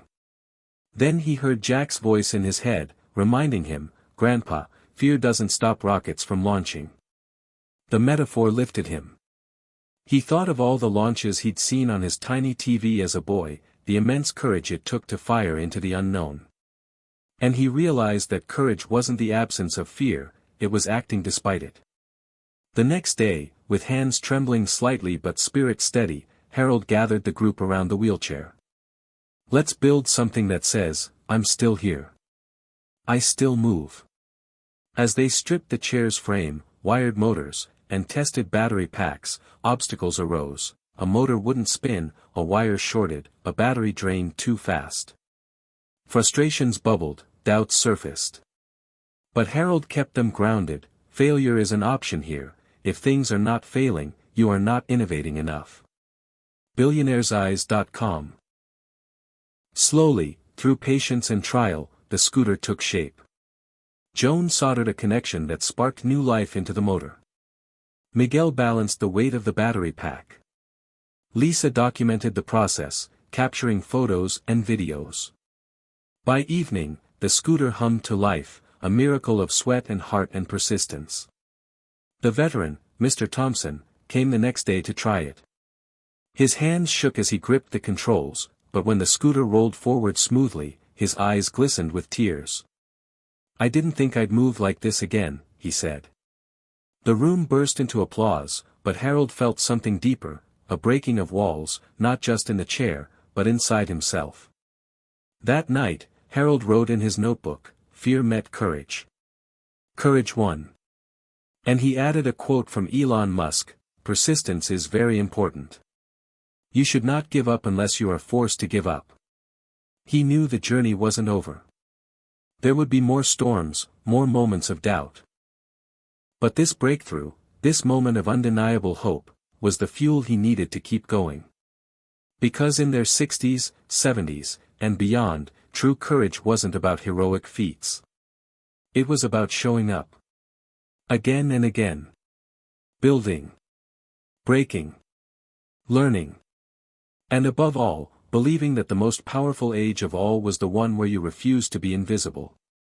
The legacy builders weren't just building scooters or tricycles, they were building new definitions of aging, new stories for themselves and their community. And Harold, once feeling forgotten, now stood at the center of a movement that proved, age is not the end. It is a beginning. After the breakthrough with the motorized wheelchair scooter, Harold felt an unfamiliar energy coursing through him. Not just the thrill of success, but the surge that comes when you realize you're part of something bigger, a movement, a community, a cause that refuses to let age define its boundaries. Yet, as invigorating as the workshop victories were, there was still an ache Harold couldn't shake: the distance between him and his family. His children had grown distant over the years, skeptical of his late-life projects, worried that he was chasing shadows or embarrassing himself. His estranged son, David, hadn't called in over a year. Harold thought about the boy he once knew, now a man with his own life, his own doubts about their fractured bond. He remembered the last conversation, sharp and cold, about priorities and wasting time. Harold wondered if it was too late to rebuild what had been lost. Elon Musk, a man who'd faced countless naysayers and broken relationships in pursuit of his vision, once said, "Some people don't like change, but you need to embrace change if the alternative is disaster." Success.com, that idea nudged at Harold's heart. Maybe reaching out, embracing change in his relationships, was the next frontier. One chilly Sunday afternoon, Harold sat down at his cluttered kitchen table, the familiar scent of coffee and old newspapers mingling in the air. His hand hovered over his phone, fingers trembling slightly as he stared at David's name. Could he bridge the silence? Could he start with honesty instead of excuses? He typed a message, "David, I miss you. Can we talk? I'm trying to build something new, something I hope you can be part of." Then he hit send. The minutes stretched. No reply. Doubt tried to creep in again, but Harold steadied himself. Days later, a notification popped up, "David is calling." His heart jumped. The voice on the other end was cautious, layered with years of hurt and hope. "Dad, I've been watching some of your live streams. I didn't know you were doing all that." Harold's voice cracked with relief. "I want you to be part of it, David. It's not just about projects, it's about family, about legacy." Over the next weeks, David visited the workshop. He helped wire motors, shared stories of his own struggles, and began to see his father in a new light, not as a man stuck in the past, but as someone fiercely alive and pushing boundaries. It wasn't perfect. There were arguments, misunderstandings, tears. But it was real. Harold also reached out to old friends he'd lost touch with. Letters, phone calls, even handwritten notes tucked in envelopes. Some replies came slow, but each one was a thread woven back into his tapestry of connection. He thought about Elon Musk's relentlessness, how the billionaire risked everything, including personal relationships, yet still valued connection as part of his journey. Harold realized that the courage to change had to extend beyond workshops and inventions, it had to touch his heart and those of the people he loved. One afternoon, while helping Joan adjust a motorized planter, Harold shared his reflections with the group. "I was scared I'd lost my family. I thought my age made me invisible to them. But I'm learning, maybe the most powerful thing is reaching out, breaking the silence and daring to be vulnerable." Lisa nodded. "It's like your work here, building something with your hands, but also with your heart." The room hummed with agreement. Over time, Harold and David found new rhythms, shared dinners, weekend projects, laughter echoing where silence had once lived. The community outside the workshop grew too. News spread about the group's mission, inspiring other seniors to reconnect with their families, to seek forgiveness, to build new bridges. Harold's story became a beacon, a reminder that the most powerful age of all was not just about what you created in the world, but how you mended what was broken within it. One evening, as Harold sat on his porch watching the sunset bleed colors across the sky, he thought about the journey, the loneliness, the fear, the breakthrough, and now this new chapter of connection. He whispered to himself, Elon was right. Change is hard, but necessary. And it's never too late. And in that moment, surrounded by the gentle hum of life, Harold felt truly alive. The crisp morning air held a promise as Harold unlocked the door to his garage workshop.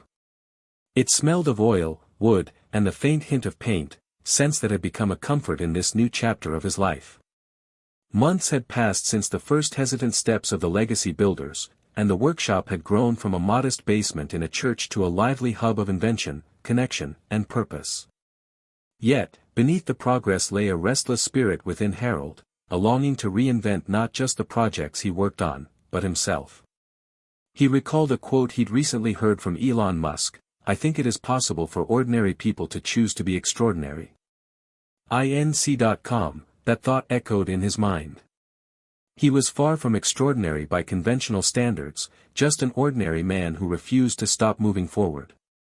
The idea struck him one evening while reading an article about Musk's early days, how he had started and restarted companies, faced failures, and embraced radical reinvention.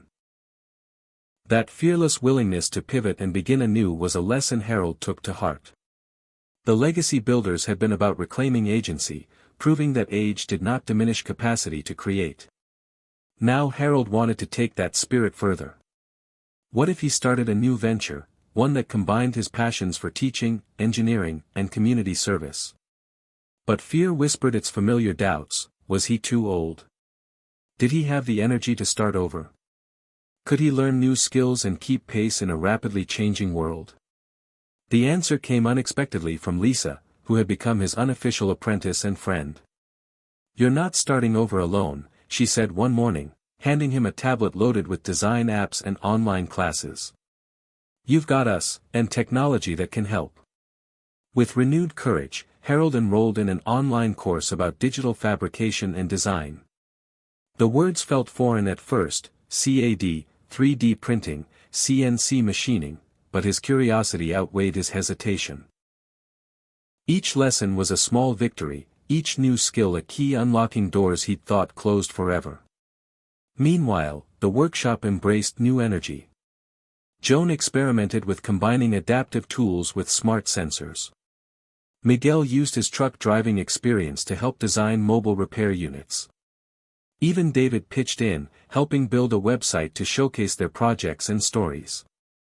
One afternoon, Harold stood in front of the group, a little breathless from excitement and nerves. "I'm thinking, what if we design modular mobility aids that can be customized and printed on demand? Something affordable, easy to maintain, and built by us, for us." The room buzzed. Elon Musk's philosophy of first principles thinking, breaking down problems to their fundamental truths and rebuilding them, had found a home here. They began prototyping small devices: a lightweight cane handle with ergonomic grips, a foldable garden seat with built-in tools, a clip-on bike assist motor that could be adjusted by anyone with simple instructions. These projects weren't just inventions, they were symbols of resilience and adaptability, showing what older adults could build when given the chance and tools. Harold's confidence soared. He discovered that reinvention wasn't about erasing the past but building on it, layering experience with new knowledge. He wasn't the same man who'd sat alone in the kitchen, doubting his worth. He was a learner, a creator, a leader. Challenges arose: the frustration of technology glitches, moments when his fingers betrayed him, and days when doubt still knocked at the door.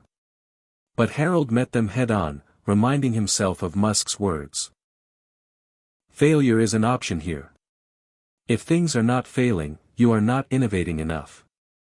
Billionaireseyes.com, he celebrated failures as lessons, pushing the group to embrace risk and iteration. The legacy builders evolved into something more than a workshop.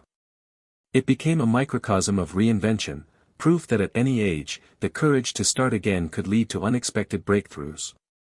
Harold's story began drawing attention beyond their town. Local newspapers covered their projects. Online forums buzzed with praise and curiosity. An invitation arrived from a community center in a neighboring city, asking Harold to speak about his journey and the power of reinvention in later life. Standing in front of a packed room of seniors, Harold shared not just his technical achievements but the emotional landscape beneath them, the fears, the doubts, the moments of despair, and the unyielding hope that fueled his choices. "Reinvention isn't about becoming someone else," he told them. "It's about realizing that the person you are now is enough to create something new and powerful. Age isn't a barrier, it's a foundation."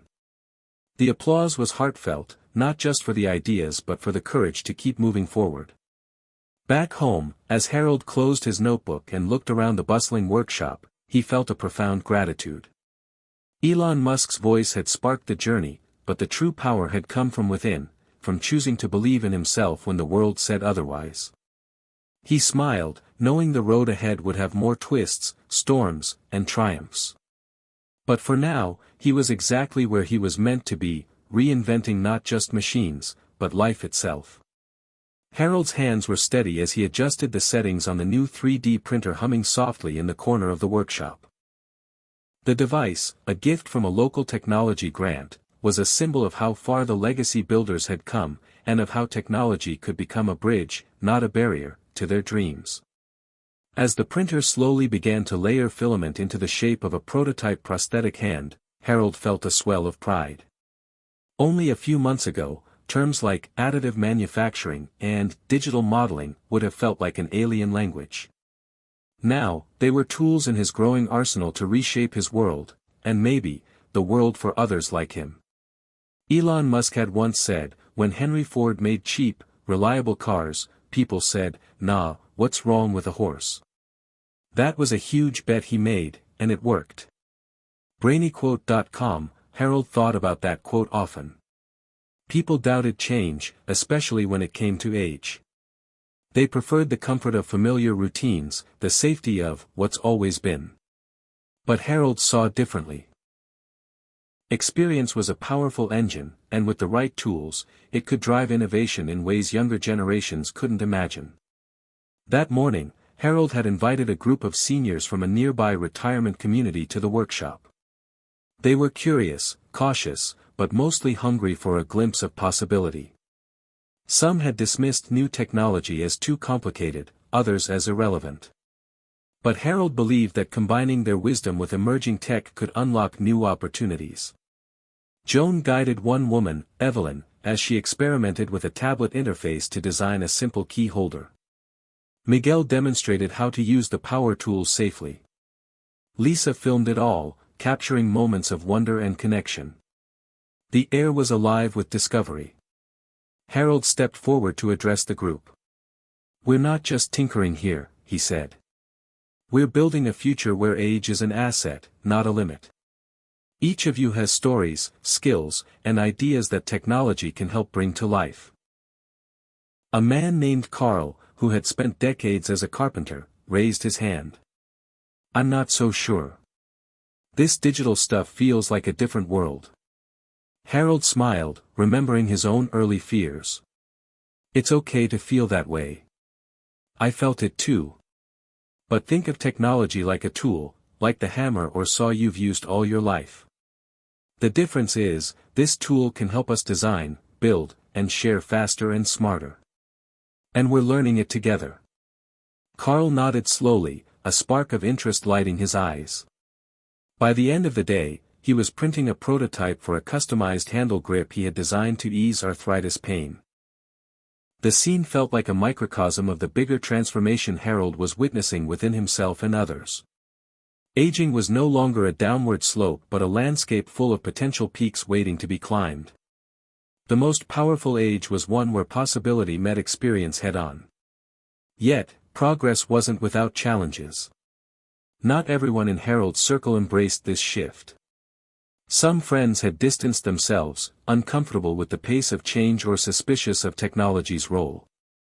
At times, Harold felt torn between the excitement of innovation and the pull of tradition. One evening, after a long day of work, Harold sat on his porch and scrolled through comments on the Legacy Builders website. Among supportive messages were skeptical voices: "Why bother at your age?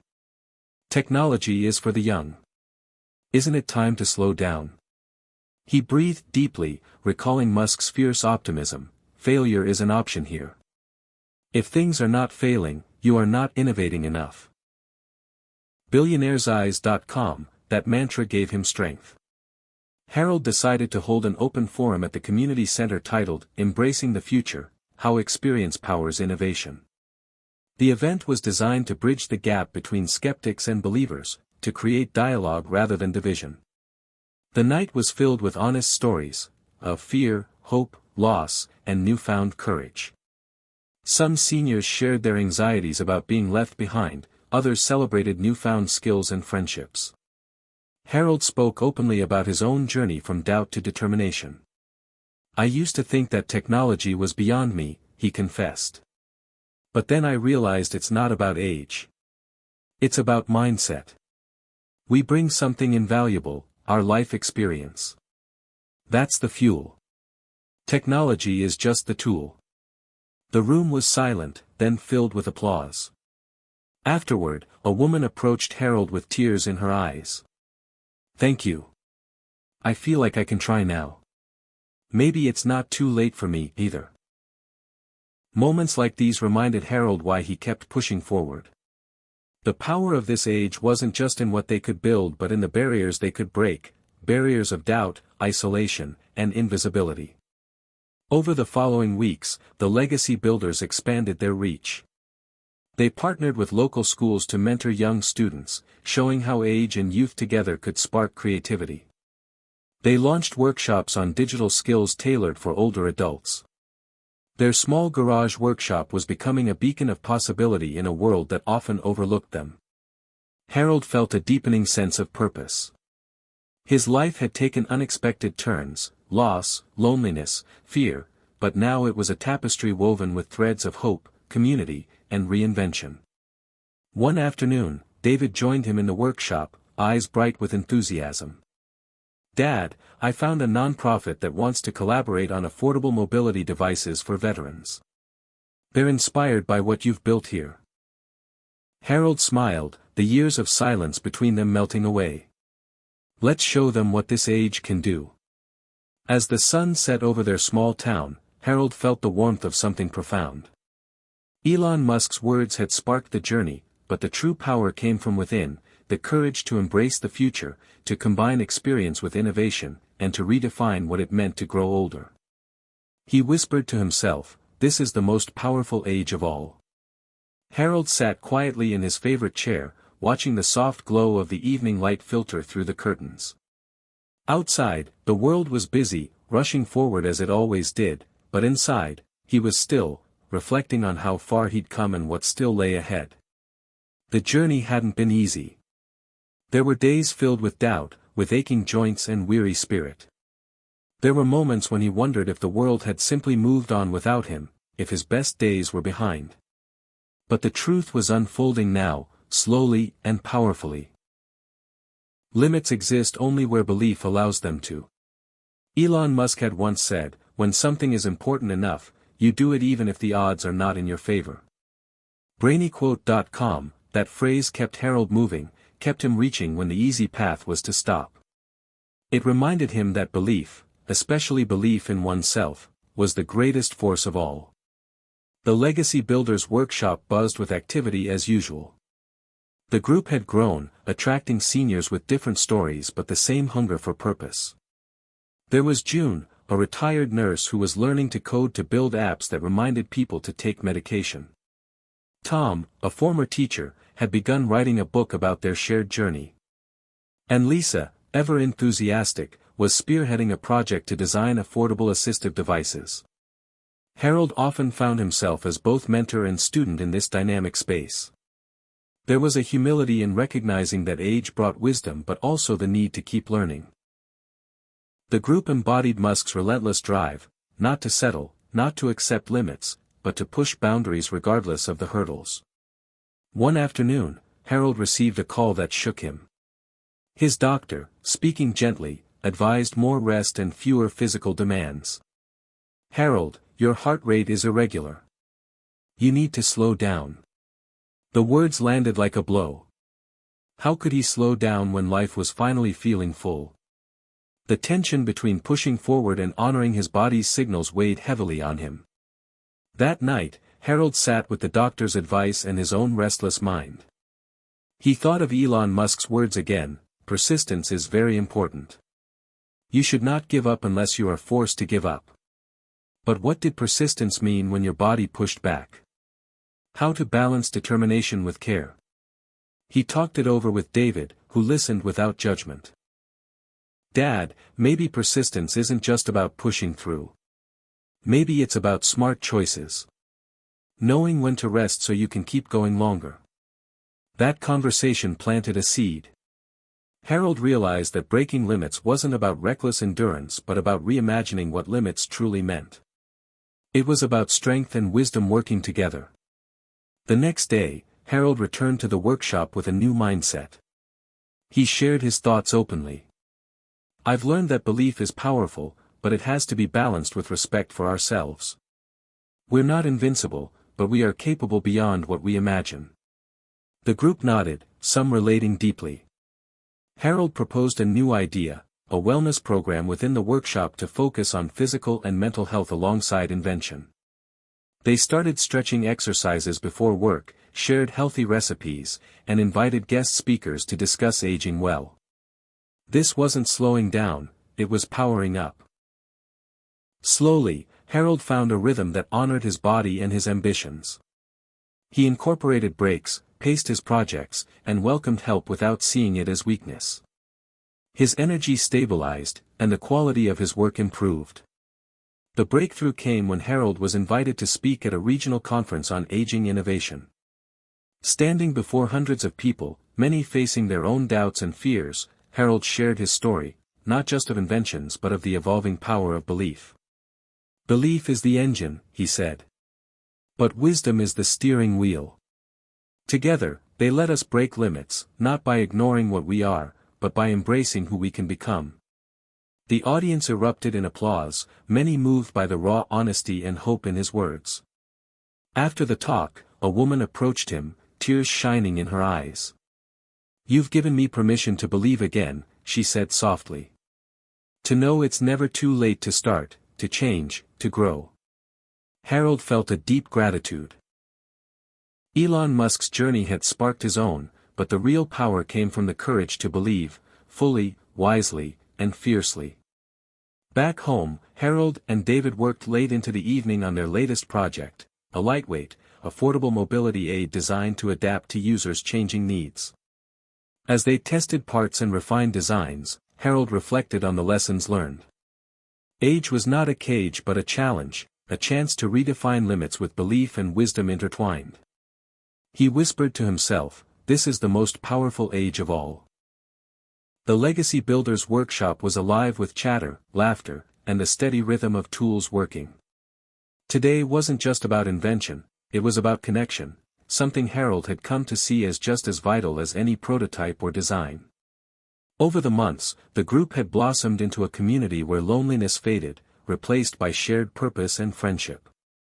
Harold remembered how isolated he'd felt not long ago, trapped by the silence of his empty kitchen, the echoes of lost dreams, and the invisible barrier age often creates. He thought about Elon Musk's rare but profound insights on teamwork and collaboration, like when Musk said, "Talent is extremely important. It's like a sports team, the team that has the best individual player will often win, but then there's a multiplier from how those players work together and the strategy they employ." BrainyQuote.com, it wasn't just about talent. It was about how people connected, supported each other, and built something greater than themselves. That belief had transformed Harold's life and the workshop's spirit. Today's meeting was special. Harold had invited several new seniors who were hesitant but curious. They came with stories of loss, regret, and fear, stories Harold knew too well.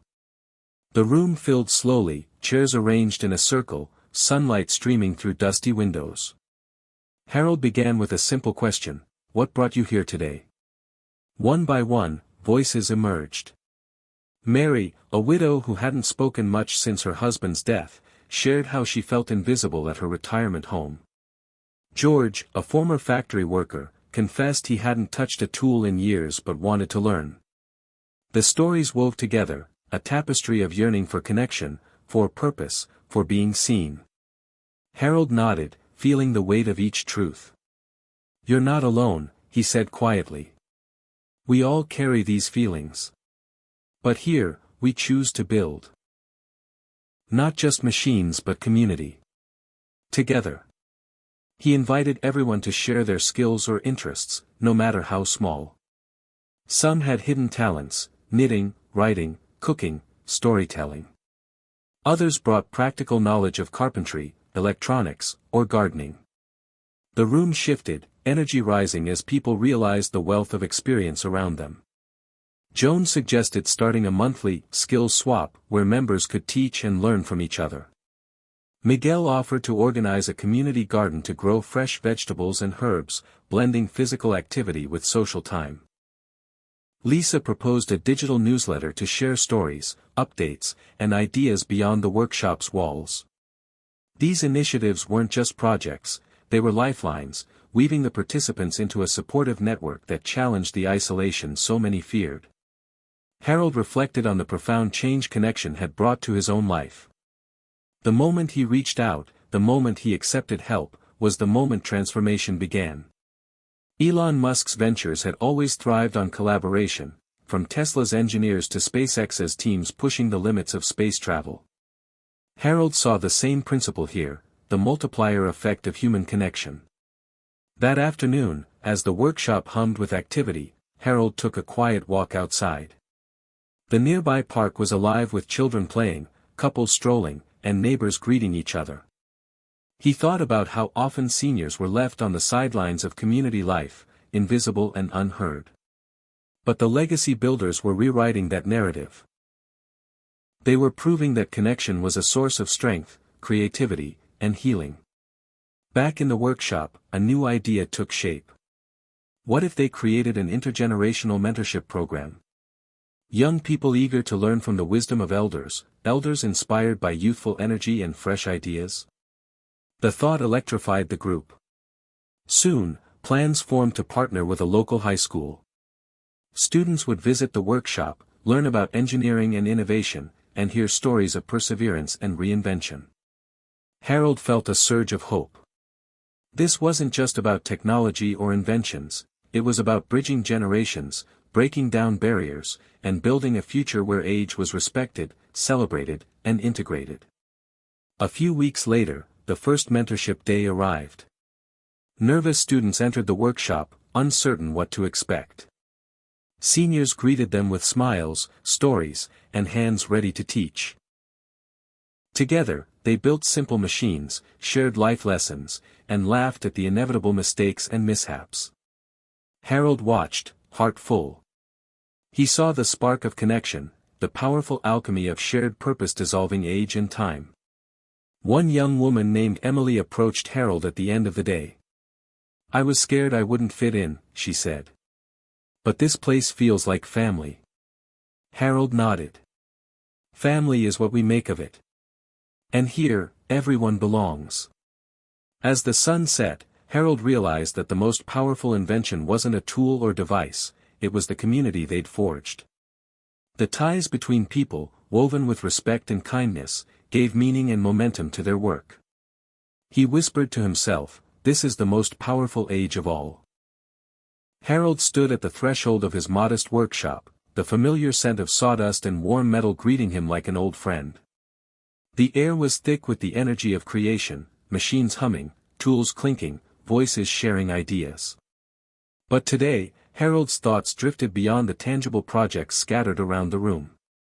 He found himself pondering a question he had wrestled with for decades: what does success really mean? For much of his life, success had been measured in conventional ways: career achievements, financial stability, societal status. The dreams of youth were tied to those markers. Yet, as the years passed, many of those measures felt hollow or out of reach. The weight of regrets, missed chances, and fading relevance had once shadowed Harold's days. But now, surrounded by the legacy builders, the definition of success was shifting. It was becoming a living, breathing thing shaped by purpose, connection, and resilience. Elon Musk had famously said, "Some people don't like change, but you need to embrace change if the alternative is disaster." BrainyQuote.com, change, Harold realized, was the crucible that forged new understandings of success. The workshop buzzed with conversations about progress and setbacks, small victories and learning moments. June had just completed her first mobile app prototype to remind seniors to take their medication on time. Tom was revising chapters of his book inspired by the group's journey. Lisa was coordinating the next community event. Each of their achievements felt significant, not because they would make headlines, but because they reflected growth, contribution, and renewed passion. Harold thought back to the days when he felt invisible, trapped by the false notion that aging meant decline and loss. The legacy builders were proof that aging could be a time of reinvention, where success was measured not by what society demanded but by what fueled the soul. At a recent community gathering, Harold had shared his reflections. "Success isn't a trophy or a bank balance," he said. "It's waking up with purpose, feeling connected, and knowing that what you do matters." The room had nodded, many faces shining with recognition and hope. Yet, this redefinition wasn't just personal, it was deeply practical. The group was launching a cooperative, pooling resources to support each other's projects and share profits fairly. This new model challenged traditional hierarchies and demonstrated that success could be collective, inclusive, and sustainable. Harold's own project, a modular mobility aid, had found partners willing to help manufacture and distribute it to veterans and seniors on limited incomes. Seeing it come to life was a powerful reminder that success was also about impact. One afternoon, David brought news of a local newspaper feature on their cooperative. The headline read, "Seniors Innovate to Inspire, Redefining What It Means to Grow Older." Harold smiled, knowing that the story would reach beyond their small town and spark hope in others feeling forgotten. But reimagining success also meant facing fears, fear of failure, of rejection, of the unknown. Harold had learned to embrace those fears as signals of growth rather than reasons to retreat. The workshop had become a sanctuary for experimentation and courage, where mistakes were seen as steps forward. Joan often reminded the group, innovation is messy. But it's in the mess that we find the magic. Harold saw this magic every day, in the laughter over spilled paint, in the frustration that turned to breakthrough, in the friendships forged through shared challenges. It was a testament to human resilience and creativity. One evening, Harold sat quietly with a cup of tea, reflecting on the journey from isolation to empowerment. He thought of Elon Musk's unconventional path, how Musk had faced criticism, setbacks, and doubts but kept pushing toward his vision. That spirit had ignited a fire in Harold and his friends. They were no longer defined by their age or past limitations but by their capacity to adapt, create, and inspire. Harold's voice broke the silence. "This is the most powerful age of all," he said softly, a phrase that had become a mantra, a promise, and a truth. Harold sat back in his worn chair, hands clasped loosely on his lap, staring at the half-finished prototype on his workbench. The sleek lines of the mobility aid were promising, but the joint mechanism still squeaked and resisted smooth movement. Frustration bubbled up, a familiar companion on this path of reinvention. "Why does it have to be this hard?" he murmured aloud. Around him, the workshop hummed with activity, the sounds of tools and voices blending into a hopeful symphony. Yet, moments like this tested his resolve. Elon Musk's journey echoed in Harold's mind, how Musk had famously faced rocket failures, near bankruptcies, and public doubt yet never surrendered. Failure is an option here. If things are not failing, you are not innovating enough, Musk had once said. BrainyQuote.com, that statement wasn't just words, it was a mindset, a permission slip to stumble, learn, and persist. Harold recalled the early days of the workshop when many hesitated, afraid of making mistakes or being judged. But as the group embraced imperfection, a transformation took hold. Failure became a teacher, not an enemy. Joan shared how her first attempts at coding were riddled with errors but each mistake uncovered new understanding. Tom talked about the dozens of rejected drafts before his writing gained momentum. These stories stitched together a tapestry of resilience and grit. One afternoon, during a group session, Harold proposed an exercise called Fail Forward. Each person shared a recent setback and the lesson it brought. The atmosphere shifted from fear to courage, from shame to solidarity. Mary, who had once shied away from public speaking, described her nervousness at sharing her story with a community group, and how it inspired others. George revealed how his prototype for an adaptive tool had malfunctioned repeatedly, yet each failure improved the design. The power of vulnerability forged stronger bonds. Harold found himself reinterpreting his own failures not as dead ends but as stepping stones. The squeaky joint on his mobility aid was a challenge to solve, a puzzle inviting innovation. He tinkered late into the night, sometimes discouraged but never defeated. David's support was invaluable. "Remember, Dad," David encouraged, "every great breakthrough has a trail of failures behind it. It's proof you're pushing limits." Harold smiled, appreciating the wisdom and the reminder that failure was intrinsic to growth. Beyond the workshop, the community began to notice the ripple effect. Articles highlighted the seniors' inventive spirit and refusal to be defined by age. Local schools invited the group to speak about perseverance and innovation, inspiring young and old alike. Harold saw that embracing failure wasn't just personal, it was a cultural shift, a rebellion against ageist stereotypes that equated aging with decline. One particularly difficult day, Harold faced a major setback. The joint mechanism had failed a durability test, risking the entire project's viability. The weight of disappointment was heavy. Yet, he remembered Musk's words from a podcast, "When something is important enough, you do it even if the odds are not in your favor." Harold chose to see this not as a failure, but as a call to iterate, improve, and persist. That night, he jotted ideas, sketched new designs, and reached out to a former engineer friend for advice. This network of support, built on trust and shared purpose, reinforced his belief that failure was just a chapter, not the end. Weeks later, the revised mobility aid passed the tests with flying colors. The victory was sweeter for the struggle endured. At the next workshop meeting, Harold shared the story of failure and triumph, his voice steady and filled with emotion. And gold. The quiet stillness of the morning was a canvas for his thoughts, a moment to reflect on how the journey had transformed him.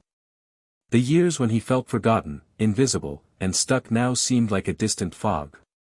In their place was a fierce clarity, a sense that time was precious, and every moment an opportunity to live fully and purposefully.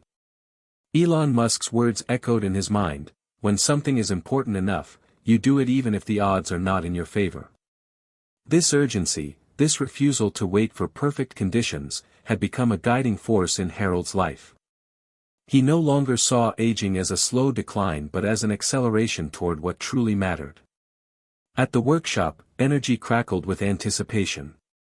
Today marked the launch of their first community showcase, a public event where the legacy builders would unveil their projects, share stories, and invite others to join their movement. Months of preparation had culminated in this moment, and Harold felt the familiar mix of excitement and nerves. As guests began to arrive, neighbors, local officials, young students, and curious onlookers, the workshop buzzed with warmth and connection.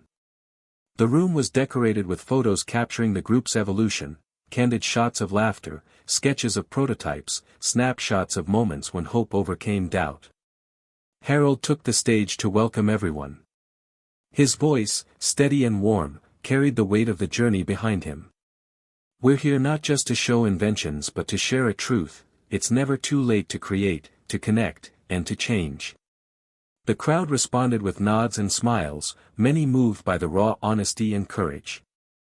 As the event unfolded, people marveled at the adaptive mobility aid, the medication reminder app, and the community garden project. More than the products, though, it was the stories that touched hearts. Stories of fear transformed into courage, isolation replaced by belonging, despair turned to hope. Emily, the young student who had found a family in the workshop, spoke about the power of intergenerational connection. Joan demonstrated her newly learned coding skills with pride. Each voice added to the tapestry of purpose and possibility. Harold noticed tears in Mary's eyes and a proud grin on David's face. The day was a triumph, a testament to living with urgency and purpose. Later, as the guests filtered out, Harold lingered, absorbing the energy and reflecting on the path ahead. Time was no longer a threat but an invitation. He thought about Elon Musk's relentless pursuit of a future beyond the ordinary, the way Musk faced challenges head-on, driven by vision and conviction. That spirit had become a beacon, reminding Harold and his friends that their age was a strength, not a limitation. The workshop's success sparked new ideas and commitments. Plans emerged for expanding their outreach, partnering with local organizations, and creating an online platform to connect seniors nationwide. Harold saw this as a new frontier, one where the wisdom and creativity of older adults could reshape society's narrative about aging. At home that evening, Harold sat with David, discussing the future. "We've come so far," David said. "But there's still so much to do." Harold nodded. "That's the point. The future is now. We don't have time to wait. We have to live fully, with purpose, every day." The words felt like a vow, a declaration of intent that transcended fear and doubt. In the quiet moments before sleep, Harold whispered to himself, "This is the most powerful age of all." It was more than a phrase, it was a truth lived and breathed, a call to action for himself and everyone watching, feeling, hoping. The future was not a distant dream but a present reality. One built with courage, connection, and relentless belief. Harold stood at the edge of the workshop's garden, watching as a group of teenagers carefully planted seeds in neat rows. The sun warmed his face, and a gentle breeze carried the scent of fresh earth and blooming flowers. It was a scene of hope and continuity, the legacy of a community built on resilience, innovation, and connection. Months ago, such a vision might have seemed impossible. Harold had struggled with doubt and fear, wondering if his efforts could ever reach beyond his own small circle. Yet here he was, witnessing the powerful cycle of knowledge and inspiration flowing between generations. Elon Musk's example had always been a guiding light for Harold, not just for his groundbreaking ventures, but for his belief in pushing boundaries and empowering others. Musk's ventures didn't succeed in isolation, they thrived on collaboration, mentorship, and a vision that stretched far beyond a single individual. Harold felt that same spirit in the intergenerational programs he helped foster. He recalled a conversation with Emily, the young woman who had found a second family among the seniors. She had told him, "You're not just teaching us skills, you're showing us how to believe in ourselves." That simple truth had crystallized the meaning of Harold's journey. Passing the torch wasn't about stepping aside, it was about lighting the way, sharing wisdom, and empowering others to soar. The mentorship program had blossomed into a vibrant exchange. Seniors shared stories of perseverance and invention, while youth brought fresh perspectives, digital fluency, and boundless enthusiasm. This synergy ignited new projects, apps, community initiatives, and creative ventures, that bridged age divides and challenged stereotypes. At the workshop, the atmosphere was electric. The group gathered to celebrate the launch of a new initiative, Legacy Labs, a collaborative incubator where seniors and youth co-created solutions for community challenges. Harold listened as Joan explained the prototype of a device to assist visually impaired neighbors, developed alongside a tech-savvy high school student. Tom shared his plans to publish a book featuring interviews with both generations, capturing their hopes and lessons. The circle of empowerment was expanding, growing stronger with each shared endeavor. Harold felt a deep sense of fulfillment and purpose. His earlier fears of invisibility had given way to a powerful presence, a testament to the strength of connection and the courage to reinvent oneself. He thought back to the darkest moments, when the weight of age and loss felt unbearable. The journey had been anything but easy, but it had led to a profound truth: life's most meaningful work often comes when we embrace change, reach out, and lift others as we climb. One afternoon, Harold sat with David on a park bench, watching children play and elders stroll. "Do you think we'll ever stop?" David asked with a smile. Harold chuckled. "I don't think we ever should. There's always more to learn, to give, to build." David nodded. "It's like Elon Musk said, about taking risks, about dreaming big no matter the odds." Harold smiled, grateful for the bond they shared and the legacy they were crafting together. As the sun dipped low, casting golden light over the town, Harold whispered once more, "This is the most powerful age of all." It was a statement of triumph and hope, a declaration that aging was not an end but a vibrant beginning, and that the circle of empowerment would continue to turn, generation after generation. Harold stood on the porch of his small home, the evening breeze carrying the scent of blooming jasmine and distant laughter from the neighborhood. The sunset painted the sky in hues of orange and purple, a quiet celebration of the day's end and the promise of tomorrow. For years, Harold had wrestled with the shadows of doubt, felt the creeping weight of irrelevance, the sting of missed chances, the loneliness that so often accompanies aging. But tonight, standing here surrounded by reminders of a life transformed, he felt something new: peace, purpose, and a fierce joy that burned brighter than ever before. "I was never too old," Harold whispered to the twilight. "I was just waiting for permission to matter again." That permission had come not from others, but from within, from the courage to embrace change, to fight fear, to reclaim his power. Elon Musk's voice, his mindset, his example had been the spark that ignited Harold's journey. Musk's fearless defiance of limits, his relentless drive to innovate, had challenged Harold to reimagine what aging could be. This story was no longer about decline, it was about radical possibility. Inside the house, photographs lined the walls, snapshots of friends and family, moments captured during the legacy builders' gatherings, the garden in full bloom, prototypes of projects born from sweat and hope.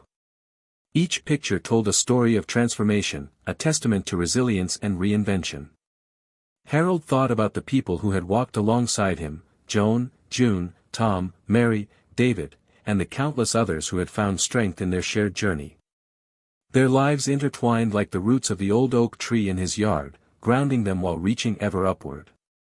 The community they'd built was more than a support system, it was a revolution in how society viewed aging, a movement that honored experience, celebrated creativity, and embraced the future with open arms. One afternoon, Harold received a letter from a stranger thousands of miles away. She wrote about how Harold's story had inspired her to start her own project after years of feeling too old to begin again. The letter was a powerful reminder that legacy was not defined by fame or fortune but by the ripple effects of hope and action. Harold realized that his journey was part of a much larger story, a collective awakening that transcended individual lives. Sitting at his desk, Harold penned a note to the legacy builders, reflecting on their journey. We started as a group of people seeking purpose and connection, uncertain if our dreams still mattered. But together, we have proven that this age is not a twilight but a dawn. We are the architects of our own futures, the authors of a new legacy. It was never too late. The words felt like a benediction, a call to all who might feel lost or forgotten. Harold knew the road ahead would have challenges, aging would continue to test bodies and spirits, but the lessons learned, the courage found, and the bonds forged would carry them through. The story was not just his but everyone's who dared to believe in second chances. That night, Harold looked out at the stars, feeling the vastness of possibility stretching beyond the horizon. The fear that once threatened to engulf him had been replaced by a profound sense of empowerment. He smiled, knowing that the most powerful age of all was not a number, but a state of mind, one fueled by hope, action, and the unwavering belief that it is never too late to change, to create, to live fully. This is just the beginning, he thought, as the night wrapped its quiet embrace around him. The best is yet to come. Hit subscribe and leave a comment with where you're watching from. This story might just spark a new beginning. What's one thing that always pushes you forward, even when things get tough?